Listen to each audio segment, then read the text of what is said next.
back, and we pick up at the Miller and Staff Detective Agency. Now, is this some sort of big, fancy outfit or an new and starting affair? What's this? What's the deal with Miller and Staff? So, oh my gosh, my cat's losing their minds. Miller and Staff is fairly well established. It's not huge. It's father and son owned for the most part. Mr. Miller and Miller Jr. So it's a family detective agency that's been established in the area for a while, but isn't necessarily like a huge agency. Okay. So, you are one of the... There's not that many employees, are there, other than you, or is it... No, it's there's myself, Alexander Miller, who's like the head of it, Miller and Staff, his son, who does more so paperwork than detectiving, and then just like, I don't know, probably 3 or 4 other detectives aside from me. Okay, so some secretaries and yeah. So you've arrived in for work in the morning, and you are greeted by your boss, Mr. Miller Senior. Lottie. Yes. You're back. How was the time off? Get up to anything good? Oh, it was nice. I think I just needed a little bit of time to explore London. I haven't really gotten the chance to view other areas and meet new people since I've moved to work at this agency. So I just bit of a change from where was it? You from Portsmouth. South. Oh, I thought it was Southampton. Oh, it's the same difference, really, right? Sure. No, yes. Probably not. Yeah. Anyway, I have a case for you. Oh, and wonderful! I swear it's a real one. It's not just what's the face come round again. Oh, good. That's. Really? I mean, I'm sure she's got something real going on. Who knows? But yes, I'm happy to take whatever you need. Well, hopefully it's a real case. At least it's real money. That's what. Yes. Important thing. Some doctor seems to have lost or misplaced a friend of his. So. All right. Sure. Yes. Yes. If you just have, are the files already on my desk, or? I haven't really done the files yet. You see, I was kind of hoping that you could kind of do that as you went along. Yeah, best if I could. I mean, he only came in like half an hour ago, and all the other guys busy. And I said I'd put my best detective on the case. Oh. And thank you. I appreciate that so much. That's very kind. Yes, I'll go ahead and see what research I can find. And what was the name on the case? Name Brett. Can't read my own writing. Bretman. I think it's definitely Bretman. Bretman. Okay. Yes, I'll look into it. Yes. All right, I'll go in. The guy's still here. If this way, come on. I'll show you. Oh, there's a person here to talk. Oh, yes, of course. There's a person. The doctor who lost the other doctor. Wonderful. Yes, I'd love to get it from him. Mr. Bretman, Dr. Bretman. Hello. So this is your detective. Yes. Okay. She's Miss Detective Shaw is one of the finest detectives this agency has. She's nice to meet you. She's done impeccable work so far. She'll take all the details of your case and get it solved right away. I've already gone through the financials with you, so that's all been handled. So I'll leave you in Detective Shaw's capable hands. Well, thank you. I hope we get this inconvenience sorted out as quickly as possible. Of course. Okay. So where should we go? Oh, you could come to my office. I have a personal office area, or we could go to just not. It's kind of an interrogation room, not really. It's just kind of an off-side room where we can have private conversations. Either one, whichever makes you more comfortable. I think probably Burrow seems to be more comfortable. And you see, like, the guy that you're talking to is like 140 high. So in feet and inches, that's like 4'6". He's like really tiny. Whoa. He's got like he's trying to grow like a mustache, but it doesn't really hold up. And he seems to be a little bit disheveled, but wearing like expensive clothing. And has like these tiny glasses on his nose, and seems to be quick in his mind, but not so much the bodily type. Gotcha. Yeah. Well, great. Yes. If that's most comfortable for you, I just would like to question, take some notes. Sure. I mean, yeah, that's probably needed, right? I'd ask you for confidentiality, right? There's my friend is a little bit he ends up putting his nose in places it doesn't belong, you know, and which is why I went the private route first. So yes, I'd hope, you know.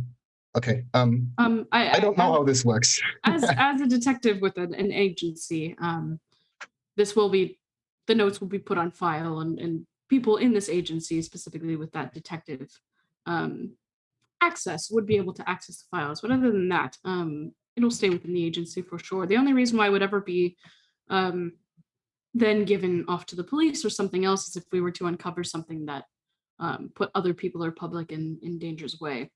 Well, that doesn't seem like something that Andrew would do. So, yes. Okay, that seems fine with me. Okay. Of course. So, let's go, I guess. Yes. Oh, it's just right down the hall. Oh, okay. And so I'd walk you over, and then we'd go ahead and take a seat. I already pulled out a notebook earlier, so I've just been holding it at the ready the entire time we've been walking. And then I would just go ahead and take a seat with you and just. Right. Well, so remind me, your name is Breitman, yes? Erich Breitman, yeah. I'm okay. from the continent, from the mainland. We've been Andrew and I have been through university together, and he's been like a really close friend. He's had like a big discovery. One of his a friend of his had like. He's like a botanist, so one of his friends had this plant brought to him because, you know, that's what you give the botanist, obviously. And that plant seemed to have like some interesting components, and those were something that he showed to me, right? That he had those components had like healing properties, right? They helped alleviate a lot of issues, and so I started experimenting on them, and we made like a little tonicum to help people with their ailments, and he was supplying me with the extracts of that plant, and I was making the medicine, and we were selling to local pharmacies and this all the same. And at the same time, I was trying to find a way to, you know, not need the plant anymore, because like one plant is like very, very, yeah, well, how would you say, limited in scope, you know? So it took a lot of resources, and I was almost there. And when I was trying to ask my friend for more resources, he was gone. His entire estate abandoned, servants gone, himself gone, and I haven't seen him in a week, and he's just away. And it doesn't seem like, I mean, I don't have any ideas, but I went to his estate, and it seems like he's there's no obvious signs of fighting that I can see. But then again, I'm just like me. Sure. Of course. So maybe have a professional look at that, and if you can find him, so we can, because this I have to tell you, it was brilliant, right? It took cholera 1 week gone, Black Death 1 week gone. It was miracle. It was a miracle tonic. Yes, of course. Well, miracle Yep. tonics, as you may know as a professional, that can be rather profitable. I know. I So- feel the skepticism there. I was very, very, very careful. I looked at every date. I have a whole lot of stuff. It's absolutely incredible. It could save so many lives if we could get that to work. And now he's gone.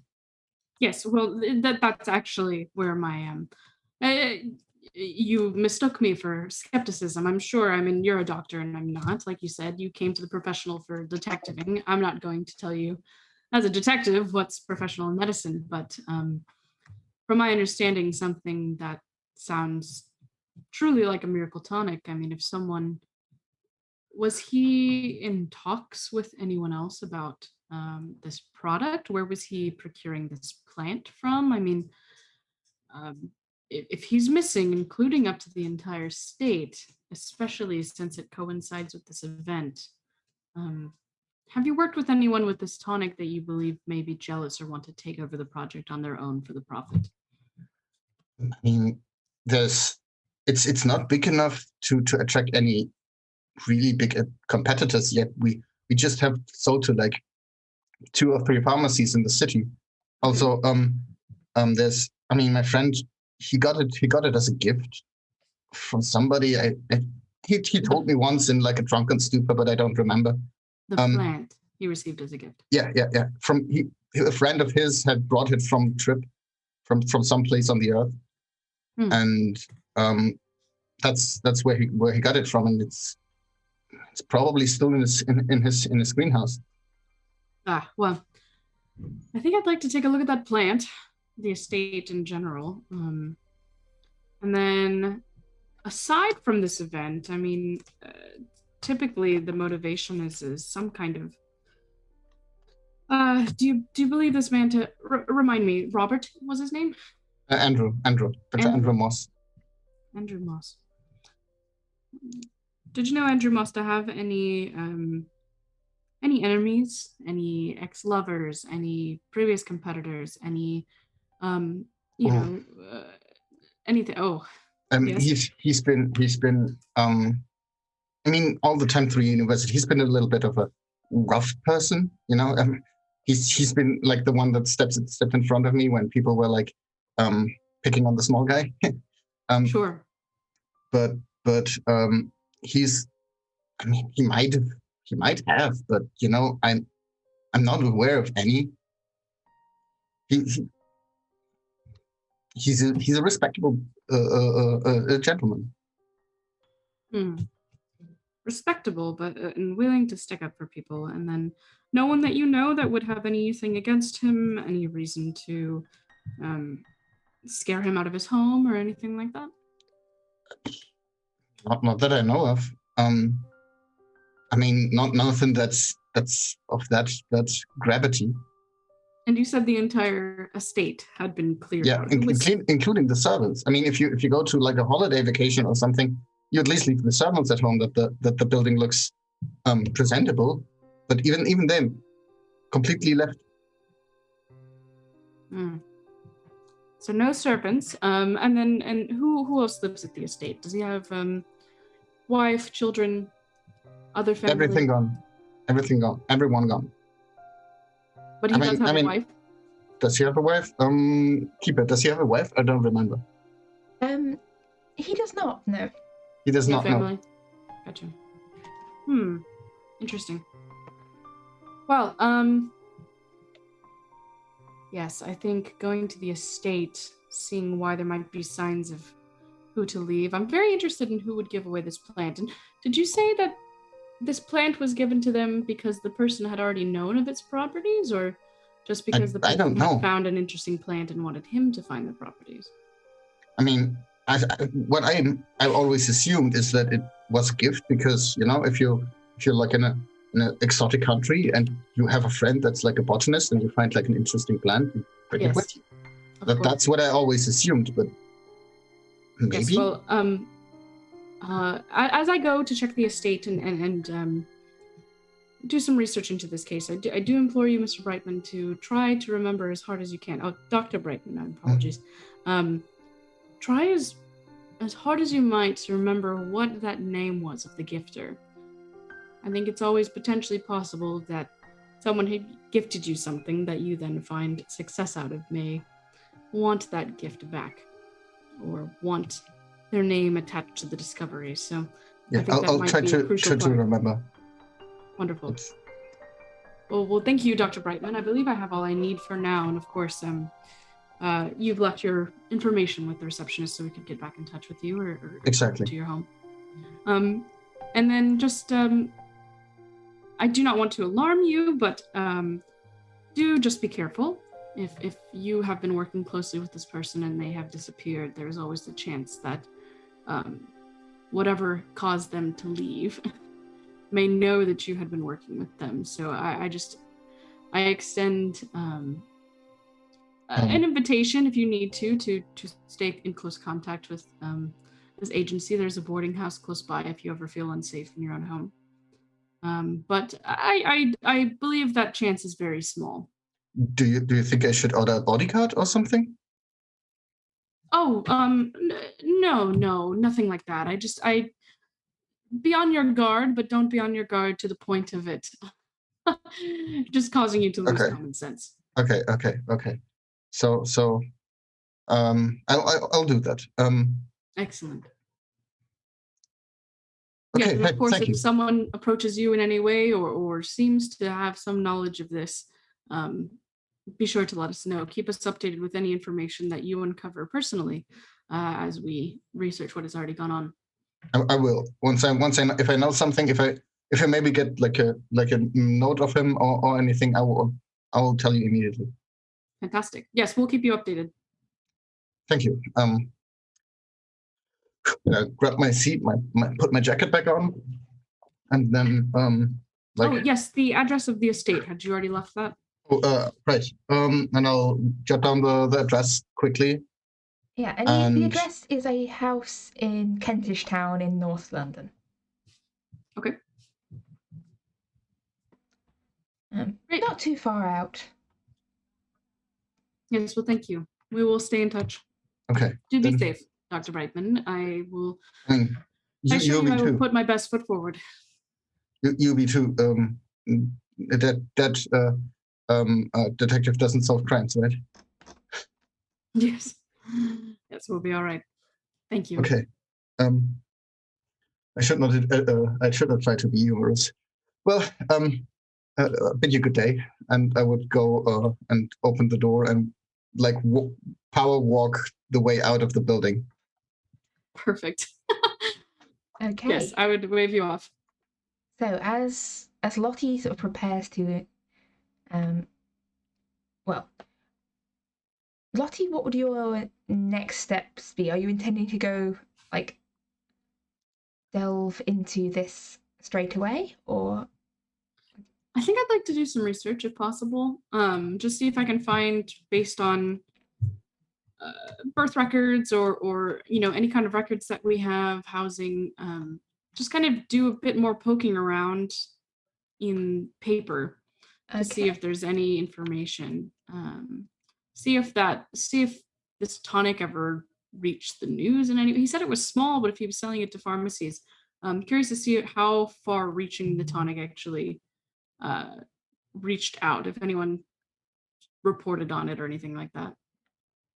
Okay, in which case, for general research, you can give me a library use role, or if you're trying to get into sort of financial records, please feel free to give me an accounting role or any other role you see as like relevant, essentially. Yes, I think the main things would be researching to see, because my go-to is always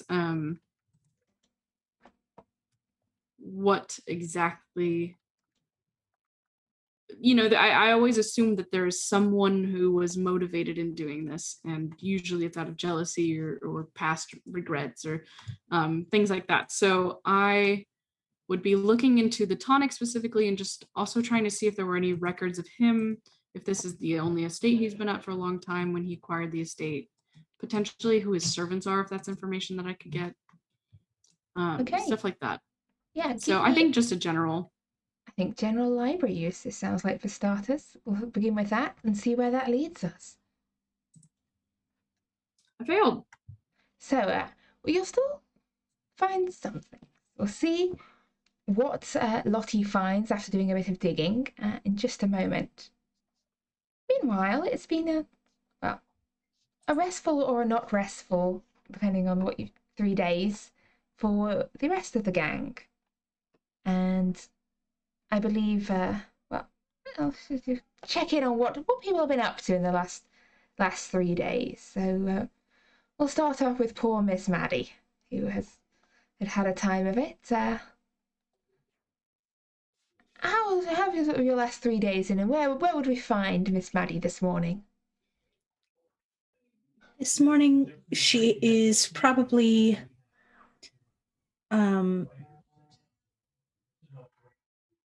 trying to recuperate still from everything that had happened a few days prior. The conversation that she had with her uncle put a new light on some things, so she's trying to get a handle of herself. She is, during the day, able to go outside. She refuses to go near the rivers, but she is able to take a bath. It's definitely a good start. Yes. And Mr. Porter, how have your last 3 days been, and where would we find Mr. Porter this fine and only slightly foggy morning? Well, I should think it's been a lovely few days for myself. I've penned a letter to a dear friend of mine in Egypt, hoping to inquire about an obelisk and whether or not it has recently left. Aside from that, I would have been checking the daily papers for any news of a body washing up along the Thames, as well as any drownings which may have occurred on land.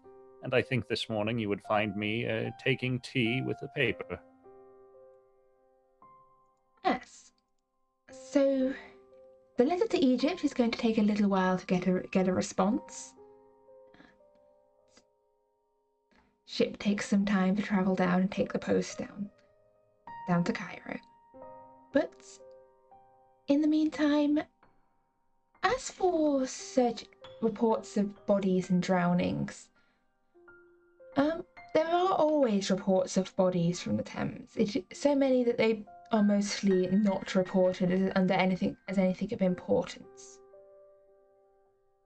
So there are several. If the list, probably a listing somewhere that yes, bodies are pulled out of the Thames on a daily basis. But there are no reports of any drownings on dry land. At least not that have made the general papers. Yes, I suppose it was a bit much to hope for, although to hope for such a thing. But I will say, if you would like to give me either library use for diligent reading or luck for chancing upon something, you may do if you wish. Oh, I think a bit of luck might be advisable here.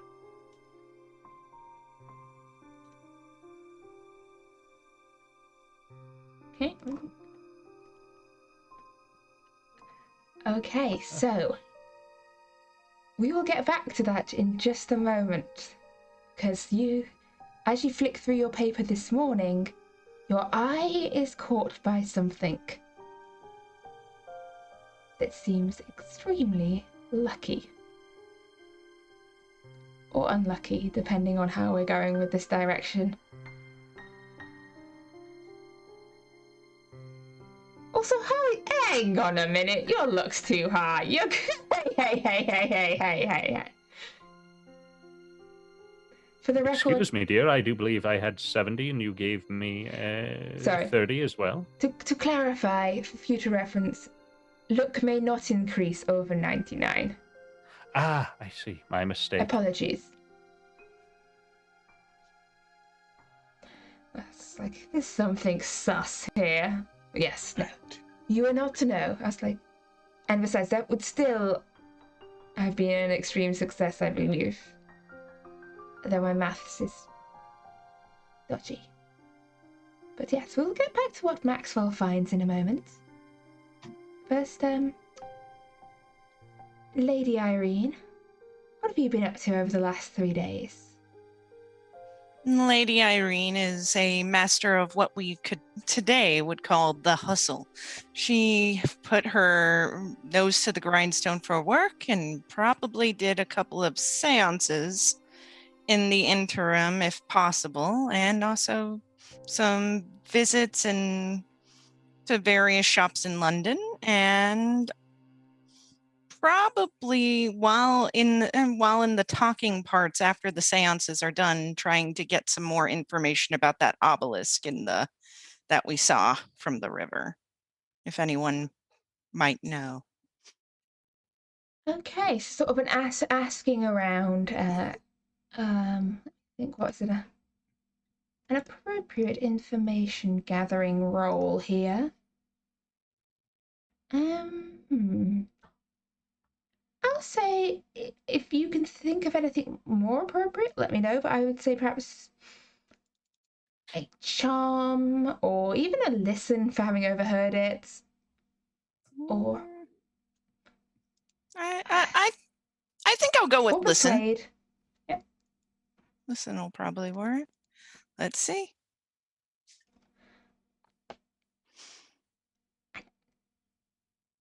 And did you hear? Yes, direct from the Nile. Just in at the end of his garden. Quite magnificent. Oh, I hope to get the chance to see it next time he hosts.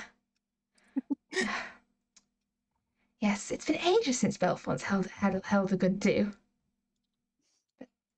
You are correct. It's been forever. Yes, it has. Was that Sorry, a recent import?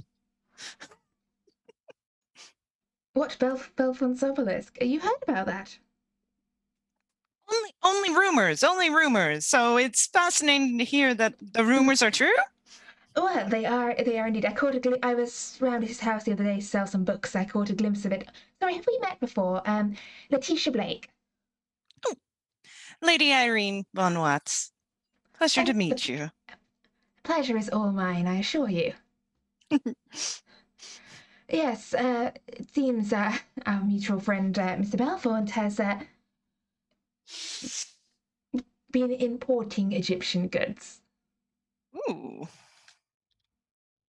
That's fascinating. I mean, I would never expect to see an obelisk on the Thames. I know, that would be utterly preposterous. You would just stick an obelisk next to the Thames. I do hope to get a closer look. I would love to see it. Well, yes, I don't know when he's hosting a next do, but I can put in a good word and try and get you invited around. After tonight's display, I'm sure he'd be very keen to have you give a little seance at his house. That would be fantastic. There's few things William loves more than a good seance. Yes, indeed. Now, excuse me, I must be heading off. Yes. Safe travels. You too.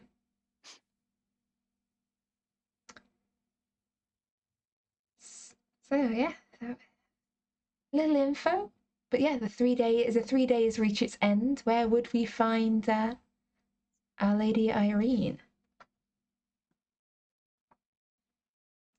Probably at home, drinking some tea and trying to think about all the occurrences that have happened. Probably sending a letter to her associates to see if maybe they could get tea together sometime in the afternoon. Indeed. Yeah, send us a little invite. And they, yeah, the invite probably arrives to Maxwell as he's just had his discovery in the paper. He turns the page and sees above some advert for yet another supposedly cure-all panacea tonic. The announcement of a wedding to take place next week. The wedding of a Miss Augusta Bellfont to a Mr. John Smith. And it says that well-wishers are invited to call at Bellfont House, and it gives the address and says those wishing to wish the happy couple well are welcome to call the house at any point. And yeah, it's just there's no other further details. This should be a very lovely thing to inform the others of, and perhaps we might pay them a call and, under those pretenses, take a bit of the garden. If I have received this invite, I suppose then I would be making preparations to head to this gathering. But so the announcement was just a general announcement in the paper? No, I mean the invitement to tea. Yeah. Okay. Yeah, so as you head over for tea, Maddie, you would also have received an invite, along also with, separately also delivered a large bunch of flowers to your doorstep, comprising of some yellow roses, sunflowers twined with ivy.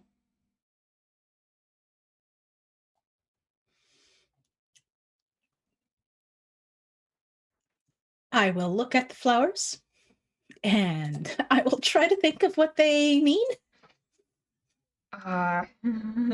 Okay.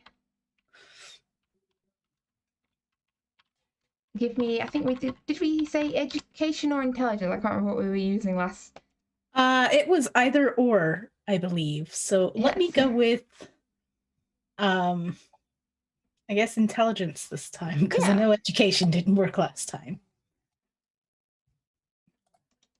Well, I just don't know it. I just don't know. I'm not going to try anymore. You probably know enough to know that yellow roses are a signifier of friendship.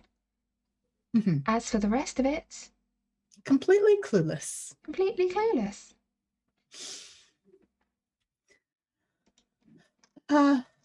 I will set them up on the mantelpiece in my room. And then I will read the invitation and prepare myself for going to the tea.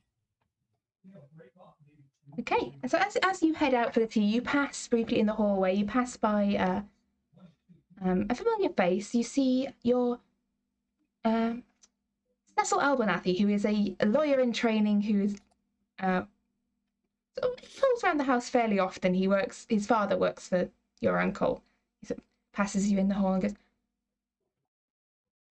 Miss Carter, a pleasure to see you this morning.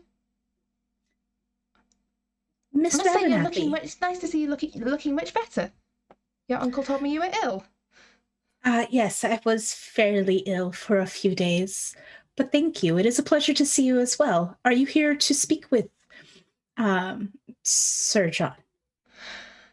Yeah, I'm here to just make some goodbyes, actually. I've got a job over on the continent. I need to... I'm going to be away for a few months, seeing to some European lord's estate, matters of property purchasing, that sort of thing. So we won't be back in the country for a while. So I just thought I'd say my goodbyes to your uncle. He's always been very good to me. Have you already spoken with him? I was just on my way out. Wonderful. Oh, no, hang on. He was. Yeah, you're going out. He's coming in. That makes sense. Yeah, I was just on my way out. Which lord are you going to oversee the purchase of land for? Oh, it was some count. I can't really remember his name. It's out like off in the Carpathia. You know, I've kind of it's slipped my mind at just this moment. But it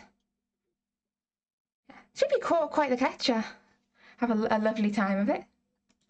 Oh, yes. Well, once you are back, perhaps we will see you again. I hope that you have a safe travel and that the seas are not too rough for you. I hope so too. I've never been much of a sea traveler, but I hope to see you on my return. Unless you'd like some letters, adventures in. No. If you care to, middle forward. If you care to write to Sir John about your adventures, I'd be glad to hear about it. Of course. Right. Anyway, I'd best go talk to your uncle. It was lovely to see you up and about, Mrs. Carter.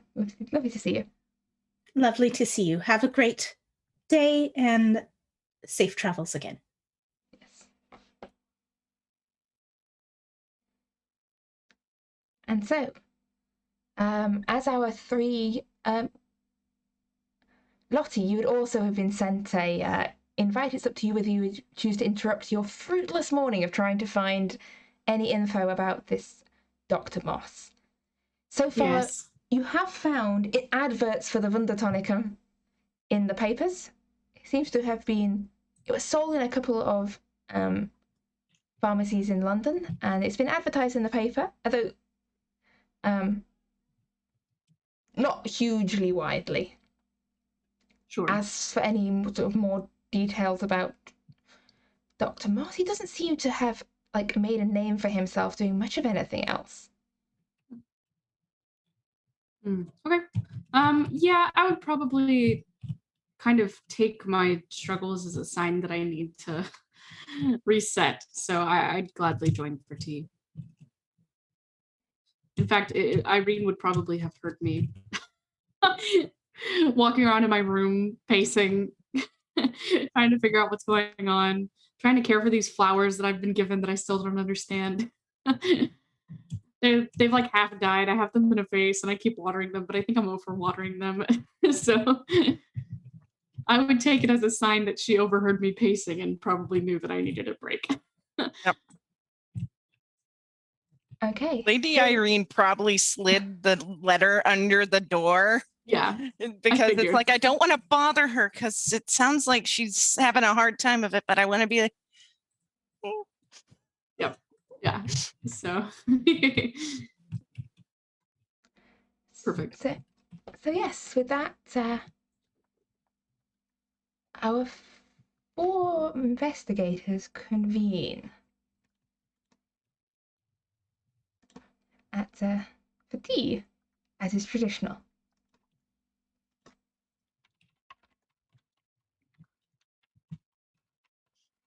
Where are we? Are we at a tea house, or are we at Lady Irene's home, or something? Irene, where would you invite them? actually, I would have invited them to Lady Irene's residence. She would have done tea at her fancy room in the boarding house. Fantastic. I don't have to walk very far. No, you don't. And yeah, there is a sense of patchouli and sandalwood as you enter the house, and there's mystical curio all over the place. I think probably she has a crystal ball that's covered at a small table, and a set of some type of tarot cards sitting next to it. Aw, yay. Lots of candles everywhere.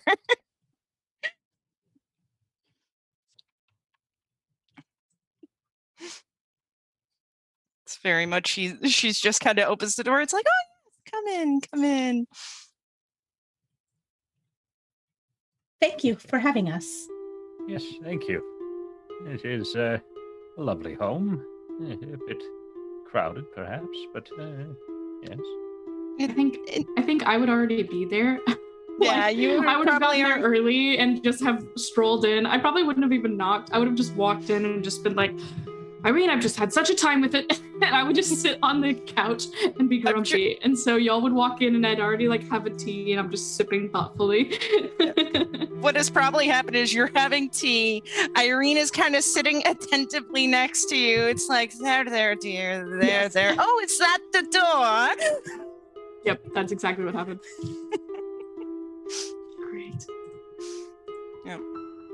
It is a little crowded. I'm working on affording bigger accommodation. Everyone yes. must have goals. Yes, one must keep these things in mind, and I'm sure in your diligent application of your profession, you may find yourself capable soon. But it is a lovely day, and I wonder, have any of you had the chance to read the paper this day? No, I could not bring myself to read the paper today. It's not yet. You're reading too many other things to deal with the paper. Oh, yes, well, I have found quite an interesting thing. It would seem that Augusta Bellfont will be being married to one John Smith relatively soon, within the week, as I recall. And they've extended an open invitation to come to call for well wishes. And I thought, well, perhaps we might pay them a visit, and this might be a lovely opportunity for a bit of a stroll through the garden. Yes, that sounds fantastic. It's very good news. I in my meanderings around the town, I have in fact gotten a confirmation that the obelisk is in Bellfont's garden. Oh, how lovely. Were you able to receive any further word of it, or just that it is indeed within the garden? It is in the garden, and he did have it imported directly from Egypt. So it's authentic and much curious. Yes, I would be interested in going. I do have a case that I'm working on right now, and I do need to escort a doctor to an old estate at some point, but he's hoping for confidentiality, and technically I can't take you guys with me, but where exactly is the keeper? Is the Bellfont house? The Bellfont house the estate? is in relation to the whole map, like off the left-hand side, upriver. It's outside of London proper. Okay. And then the estate was in The house kind of north. is in Kentish Town in the north.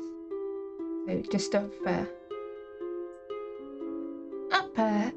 this sort of way.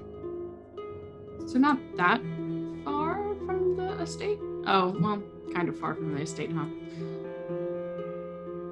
Yeah, the estate, I don't know how far it would take in a carriage. It would probably take about 2-3 hours on foot to get to. Yeah. Yes, it's a bit out of the way, but I do want to make sure I get to this, so... The Bellfont estate, that is. Yeah, it's much to think about. Oh, fascinating investigation. I hope that it is nothing too grim. Oh, But just Miss Carter, a disappearance. Oh, terrible business. I do hope that everyone's all right. Yes, But- well, I mean, it's a better case than being told immediately that someone has died, so I have Yes. hope. Yes, I suppose that does leave a good deal of room for many possibilities. Oh, Mr. Porter, do you remember, and I'll go ahead and pull out that tonic that I had taken. Yes. This was your tonic. I forgot to ever give it to Miss Carter, and it looks like she's in much better health now anyways. So, do you remember where you procured this tonic? Is it new? Yes, from my understanding, it was a product in some great demand and of relatively small quantity. I had to complain until I was blue in the face to obtain that vial. And yes, I do think Miss Carter is looking very lovely. It's glad to see that you have composed yourself, dear. So, just be careful taking this tonic. I think it is, it's fairly new and not well researched. Oh, I see. Well, Oh. it is well researched, but the plant is exotic. Oh, yes. And was a gift. So, that which this tonic comes from. So, just do be careful. Oh, well, it seems that things have cleared up nicely. I hadn't intention of taking it unless I had need, but I shall take this into account before I make any decisions. Excellent. Well, yes, I will go to. I think it would very much behoove us to go to this called upon and get some information. Yes, it certainly could do no harm. Perhaps we might pick up a small gift, or if you have something that you think might be agreeable to them, Miss Von Watts, I do believe you had visited their estate. You might know of the things they enjoy. I could do a personalized reading for the lovely couple. Oh. It's not exactly Yes, a gift, though, but they are very into the mystic arts, and I would assume anyone marrying into the Bellfont family, they would be into the occult as well. We could always ask my uncle. That is a good idea. I mean, Though they may have fallen out, he may still know of what they would like. I'm not sure that I would be welcome on a visit, though, because of my uncle's relationship to them has been marred. Oh, I see. Well, perhaps this is a good opportunity to repair these strained relationships. And a decent gift may go a great deal towards that. Although I speak of something of which I know nothing, so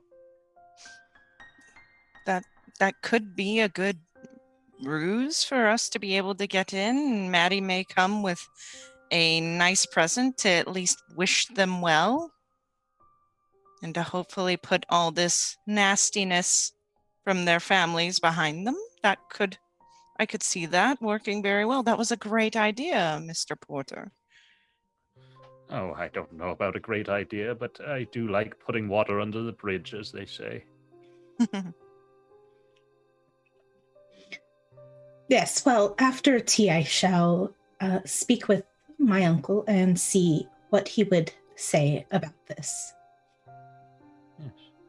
Yes. And I do hate to pry, dear, but this investigation does intrigue me somewhat, especially given the nature of the tonic being involved somehow. Do you know if it is the doctor on the label that's gone missing, perhaps? Not quite. I presume, who's the doctor on the label? Would it be Brightman? It says Brightman's Wundertonicum. I'm probably saying that. Is the label in like big writing on the bottle? Yes, it is actually a friend of his. This is all very confidential information, but I am placing my utmost trust. Yes, I know. I trust you all very much. It's not him that's gone missing. He was actually the one that came to me, and it is his friend who has gone missing. The one who actually had given him a botanist. The primary ingredient of this tonic had been gifted a plant, and he shared this plant with Dr. Brightman, and now he's gone missing. So I'm worried that potentially the tonic is linked. It may be coincidence, but time will tell. I have to go check the estate because the most interesting part of this whole conundrum is that not only has he gone missing, but the servants of his staffing have all completely disappeared from the estate. I'm concerned that maybe this plant has driven them away or driven some jealous other doctor or anything to try and drive him out. So this is why I suggest caution. I suggest caution a lot for just about anything. So take it with a grain of salt. But that is quite peculiar. Is it possible that they've gone on vacation to a different county on holiday? I suppose, but in my research, I haven't found any evidence of that. And he was in the middle of making a wonder tonic and then just upped and disappeared without letting his primary doctor that he was working with know. So the chance of him going on holiday is rather slim, especially since the servants are gone as well. If he was on holiday, the servants would be still there and doing their duties, taking care of the estate while he was gone. And he didn't really have any family to call upon either. So the likeliness of him going on holiday just on his own out of nowhere without informing anyone is quite small. I really do think potentially some kind of greedy person from his life may have decided to collect debts or scare him away or something. But really, the servants disappearing is. Oh, his name was. I can make inquiries. His name was Andrew Moss. Andrew Moss? Yes.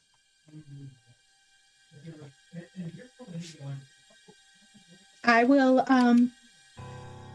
I'll make inquiries to see if maybe he has purchased a new location to set up shop.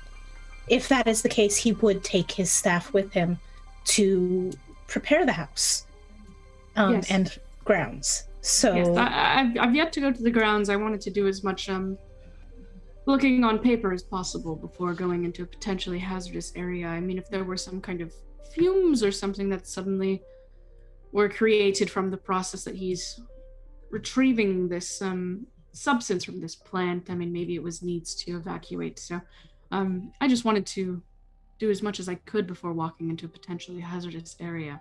I wouldn't ask you. insist that you do not go all on your own.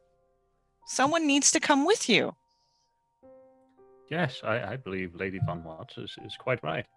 It would be most unfortunate if you were to come to some terrible fate. And quite frankly, by what you're saying, I have some concerns. And if you don't mind, I'll lean in closely and covering my face so that Miss Maddie might not hear us. I do fear that perhaps if there is a great deal of people gone missing, it may have to do with this fiend who chose these terrible actions in my own past. It may be that there are people seeking to make people of a certain class disappear, you see. Yes. Yes. Well, I ultimately this is a confidential case with my detective agency, and the doctor who came to me actually left me a note I saw when in the office this morning, and he would like to accompany me as well. But I suppose if I just tell him that you are all confidential parties of some kind of detective society or something like that, perhaps you could join. Yes, I suppose that might be the case. Additionally, I might suggest, if he is so truly concerned about the privacy of this matter, perhaps we might follow from a short distance. That way you need not concern him, but we might keep an eye on things. perhaps what may happen is that you may borrow our carriage, and on the way to the party to well wish the newly engaged, we may all ride together. Sure. Just an What? excursion out. Make a day of it. Yes, We'll of have a course. picnic or something. What day exactly is this engagement call? Is it tonight? Oh, no. To my understanding, it's quite the open invitation for the next week. We might pay a visit at any time from at least what the paper says. Oh, just any caller at any time throughout this period. Okay, well that's fantastic. We'll yes, perhaps make a day out of it. We can plan for today, and I can go contact Mr. Brightman and let him know. And then we can set out early tomorrow, and I suppose procuring a gift would be the task for today. Yes, I do believe that would be quite a good thing. Although I do recall, wasn't there something to do with the full moon? You're Was it right. not 4 days? I believe you mentioned 4 days. Oh, yeah. And The it full moon has sort of been how many? starts being full. It's like about 4. It's been 3 days, so the full moon is tomorrow. Mhm. Well, then tomorrow might be the best day to call upon them. Oh, I suppose that is true. If there are plans for some of them, they would be a bit distracted, and so probably not on their most guard. Although I hesitate to say something like that. It is, oh, Scandalous? well, from your lips, not mine, dear. Of course, we don't want those lips tarnished, don't we? So to me, am I right in saying that the plan is to acquire a gift for the Bellfonts and then go to Andrew Moss's house meet up with Eric, and then go from there to the Bellfonts to make a house call? Is that correct? I believe so, Keeper. Okay, in which case, I think we have one important question to address before we sort of move on to an exciting day out, which is what manner of present are you buying? Like, what do you have to hear? I am not doing an entire shopping episode. No, the plan was for Miss Maddie to speak with her uncle first to get Okay. an idea, and then go about and Okay, yeah, that sounds fair picking enough. something up appropriate. Yes. So you head back to the house on Grosvenor Square and head up to see your uncle, who's sat at his desk in his office, peering over some notes with his monocle, cane leant up against the desk. Did everybody come with me or just myself? Or did we all split up to do other things? Is the next question before moving on, I think. You're just inquiring about what would be a good gift, right? As well as to see if it is feasible that I attend and do the well-wishing. Yes. I would probably take that time to go follow up with Mr. Brightman and let him know of the fact that I'd be interested to visit the estate tomorrow, but I will be accompanied by some others since I do not have access to my own carriage, but they are of confidentiality and of a similar detective breed. So I would probably take the time to go do that while you're calling upon him. I might go with Miss Carter because if he has any suggestions, I might know where to go to get an item that would suit their taste. Mm-hmm. Yes, and I had considered perhaps stopping by my home. I do have some objects that I've previously acquired. I don't know if any of them would be of any interest, but perhaps it would be best to go with you first and hear out what is most interesting. Very well. Okay, so there's the three of you in Sir John's office as he looks up from his desk. Back to the scene. Miss Maddie, Mr. Porter, Lady Irina. To what do I owe the pleasure of this visit? Well, Uncle, we've come upon some interesting news in the paper today. Mr. Porter, if you would like. Yes, it would seem that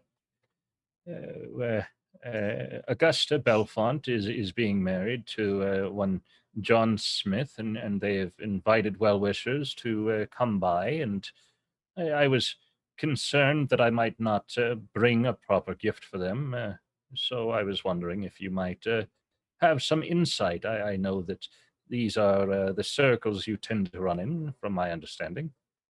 John Smith? I'm quite sure this chap's real. Yes, quite an odd name, but all the I same, suppose it there is. must be some real John Smiths out there in the world, otherwise get to be such a common name.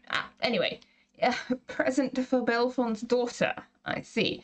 Well, the last present I got from Bellfont, you weren't there for that one, Mr. Porter, but I believe Lady Irene and my daughter are well acquainted with the last present Bellfont gave me. So.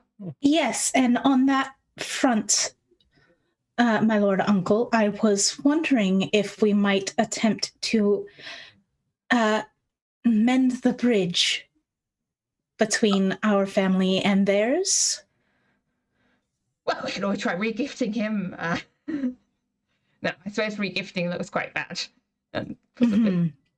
The least likely thing that we would want is that to be released again.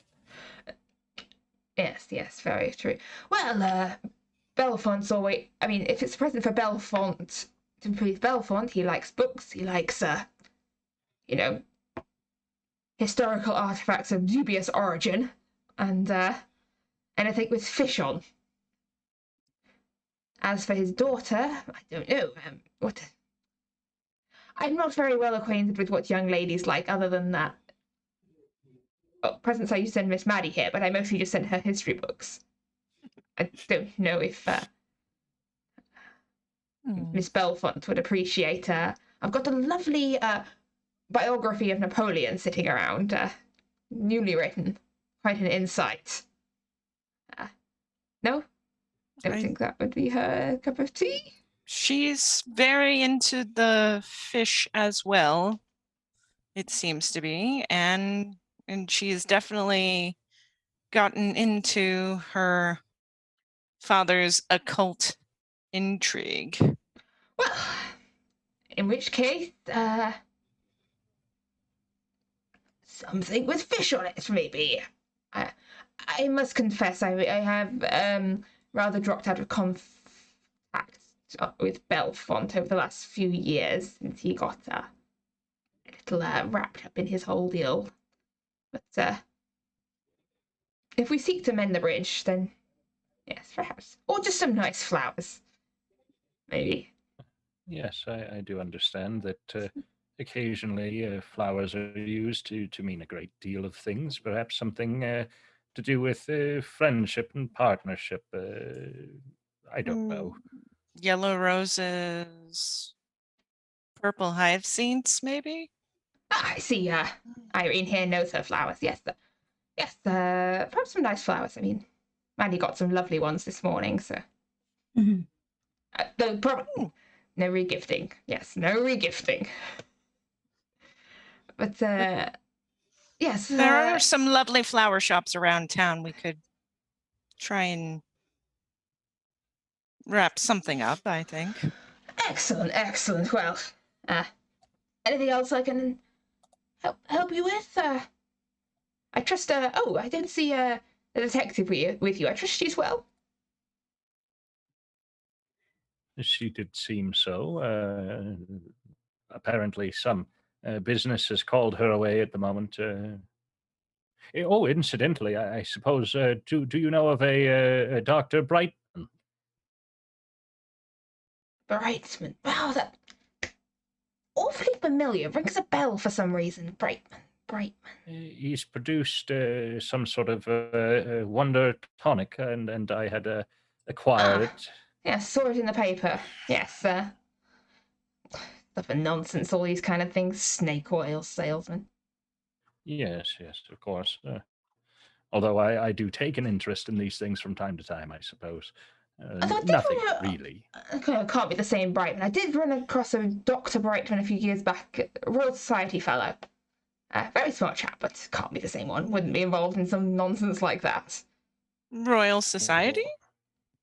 Yes, all the best chemists and whatnot.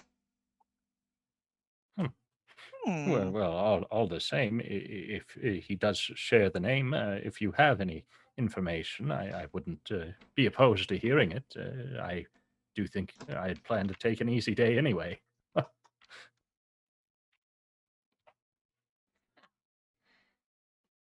Yes, yes. Sorry, old man zoned out there for a sec. Did you ask me something? Oh, yes. If you did happen to have information on this Dr. Brighton, even if it may not be the same one, I would be interested to at least hear your thoughts on the man. If it's the one I'm thinking, short chap, pretty smart.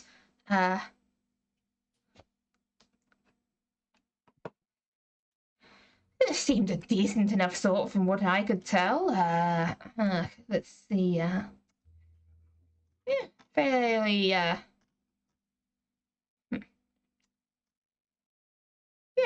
smart sort of guy. Generally decent fellow. Honestly, I have not ever had much interest in chemistry, so I kind of disentangled myself from the conversation, if I recall correctly. Yes. Well, He started talking about titration or something, and my mind just gave up. Like, I wonder yes, if he knows William Crooks. maybe they do. Yes, it's a small world. This the London society and all that. well, I personally believe I've taken up about as much of your day as I care to. Unless, Miss Carter, did you think there was something else?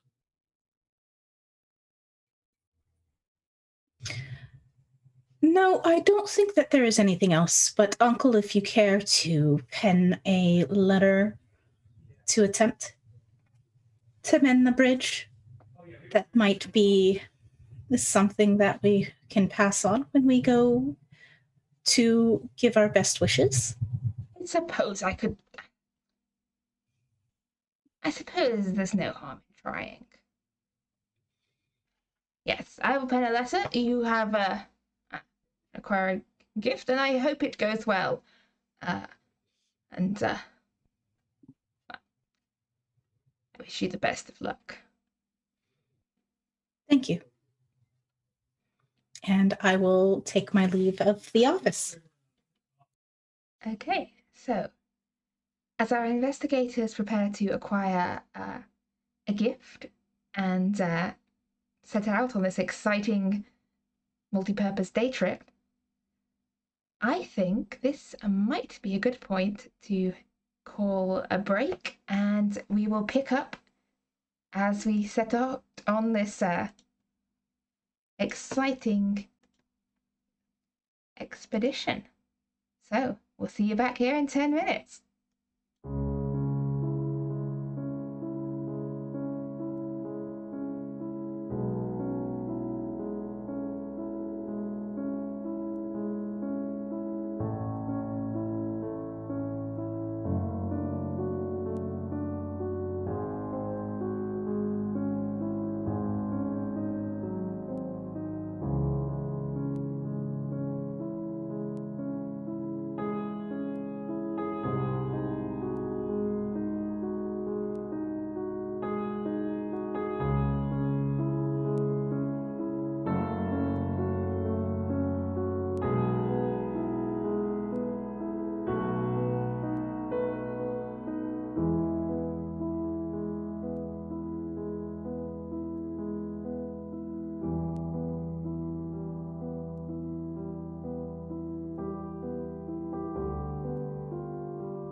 Sorry.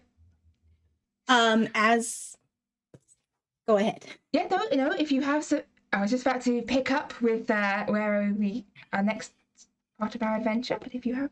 All right. Right before that, as we are leaving the house, I will speak to the butler about Andrew Moss. I will ask him to look into the gentleman for me.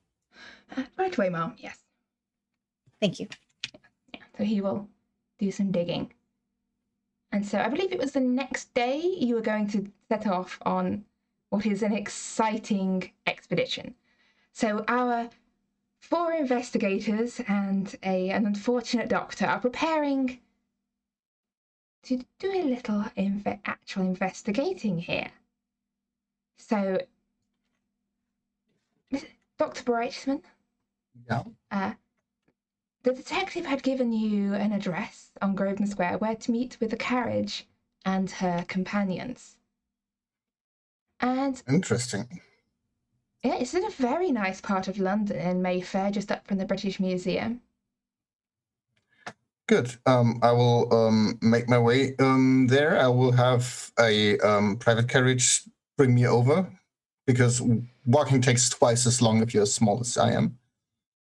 And so I will lend from one of my colleagues like a dueling pistol, and put it like into the jacket, and it's sticking there, and it's looking incredibly awkward, because I was told I need to be to take care of myself, to make sure that I'm okay. So it's unloaded because I don't know how to load it, but I have like the stuff with me. And so I'm sitting in that carriage and let my carriage driver send me that way. Okay, so yeah, you arrive upon Grosvenor Square and find a carriage and 4 disparate individuals waiting. A man with a very impressive moustache and 3 young ladies in various. I think you're all fairly smartly dressed people, aren't you? Respectable-looking young ladies. And yeah, you step down out of the hackney carriage, and here is Lottie and company. Oh, Detective Shaw, good to see you again. And these are the companions that will take care of the security and safety and stuff? Yes, of course. Okay. Erich Bettmann, nice to meet you all. Miladies. Mr. Yes. Yeah. These are my most trusted companions. Mr. Porter here, all of them on the side have their own professions and hobbies, but they often help me with this kind of specific case as well. And of course, are all very careful about confidentiality. But we have Mr. Porter here, he's an antiquarian, has dealt with similar things like this when people get a little, there's the potential of greed involved and antiques and whatnot. So helping with the research side, we have Miss Carter here, Miss Maddie Carter. She's actually from the States. She's visiting and kind of learning about this sort of line of work and interest. And then we have Lady Irene, Miss Von Watts, or Lady Watts always. And she's actually a medium. So in the event that there is some kind of potential spirit hold or something like that, or some kind of memory potentially linked with this plant and item, she may be able to suss that out, if you believe in that sort of thing. I believe me, I was not originally a believer of that, but Lady Irene has taught me otherwise. So they are all incredibly capable. That sounds interesting. I think I shall, withhold judgment until I have seen any provables, but being a man of science, I'm sure you will understand that. Yes. No, I quite understand. Like I said, I was slow to trust as well, but I do consider these 3 very well trusted associates, and I know you wanted to keep this confidential, and I assure you they will uphold that. Well, I hope that trust is worthwhile. I'm just trying to not inconvenience my associate. I don't think there's any illegalities involved in this, but course. just to be safe.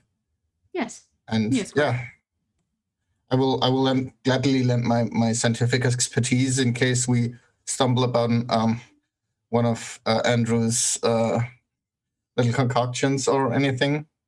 And I was a little worried that we said that I'm sending laymen in there, and I'm glad that you decided to take me with him. I even took the liberty, and I'm pulling a gun out, and everybody who knows that knows how to use it is like,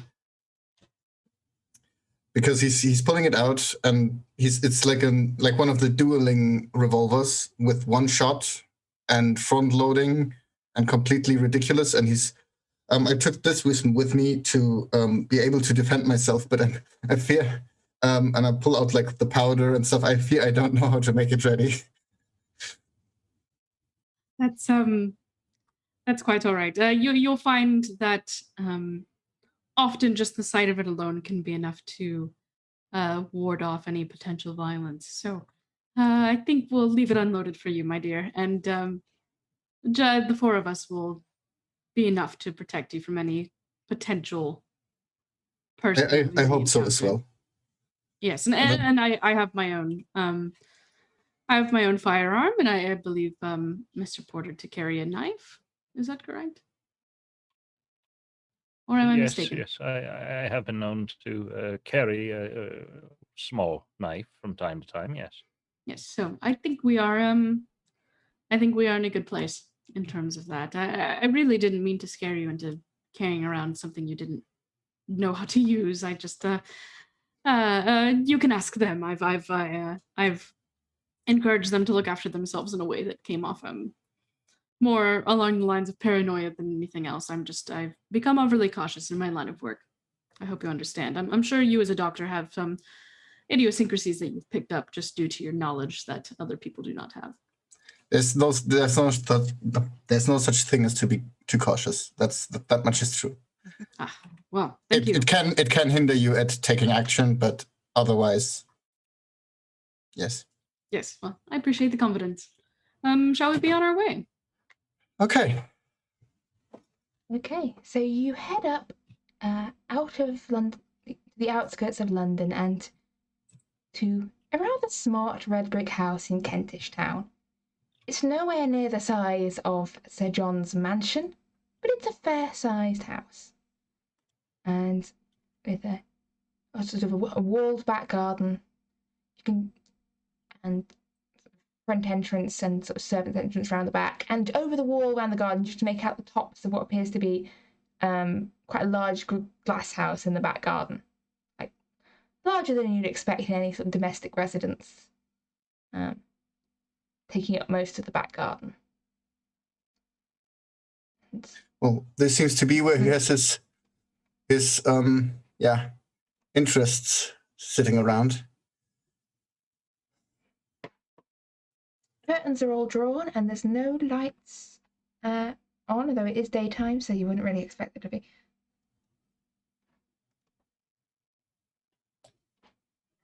What would you like to do? I suppose the place of most interest to me is the greenhouse, so may as well go there first, I suppose.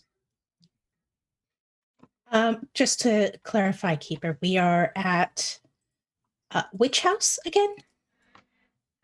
Dr. Moss's house in Kentish Town. The house that disappeared. Yeah. Yes. Well, yes, I believe the greenhouse is where this plant has been held, and I do recommend caution, as I always do, entering this greenhouse. Who knows, unattended, if any of these plants have decayed, or if there is any fume or anything. If this was where he was working on his tonics. Or not working on the tonics, but working on retrieving the substances necessary. We should just take caution in case any of these could be harmful substances.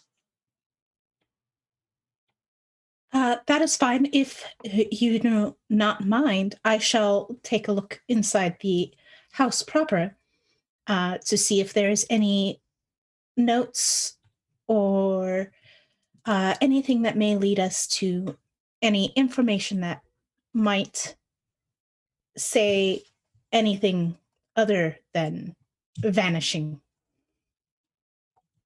Yes, that sounds quite fine. I believe Mr. Brightman has himself searched the house for any sign of note or anything, but a second pair of eyes would be useful. Would you like any? I haven't entered yet. I haven't entered the compound yet because I was not able to go past the lock. Ah. Do we have anyone able to open the lock on the doors? Well, I have some basic, very rudimentary understanding of how to do that.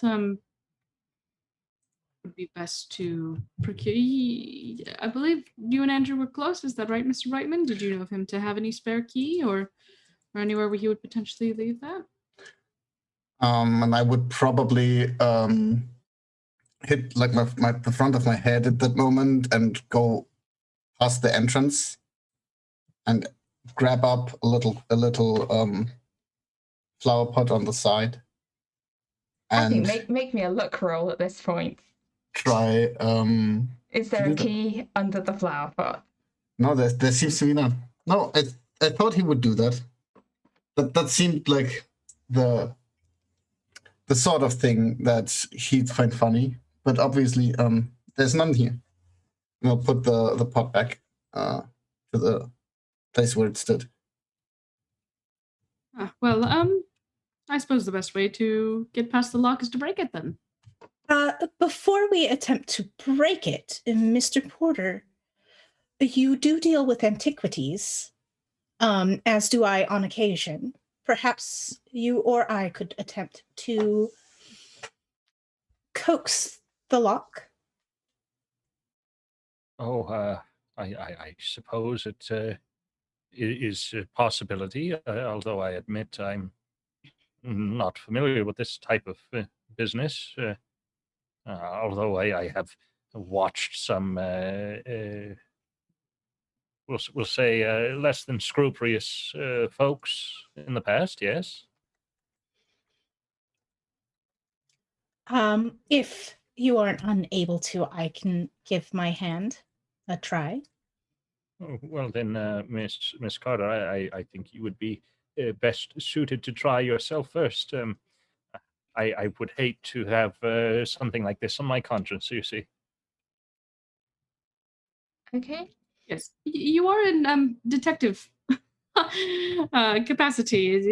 If it's not breaking and entering when it's part of an investigation, I assure you're not going to get in trouble with the police or anything. This is purely duty necessary to help find the disappeared.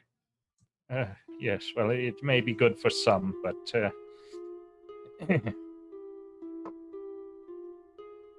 Well, in which case I'll have a locksmith roll from whoever's having a go at this lock then, please.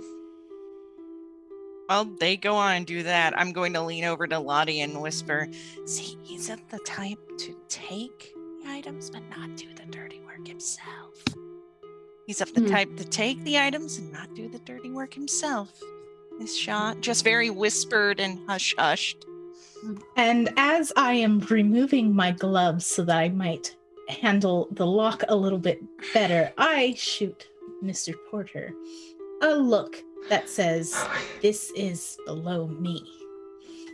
And I take a hairpin and I am going to attempt to locksmith this.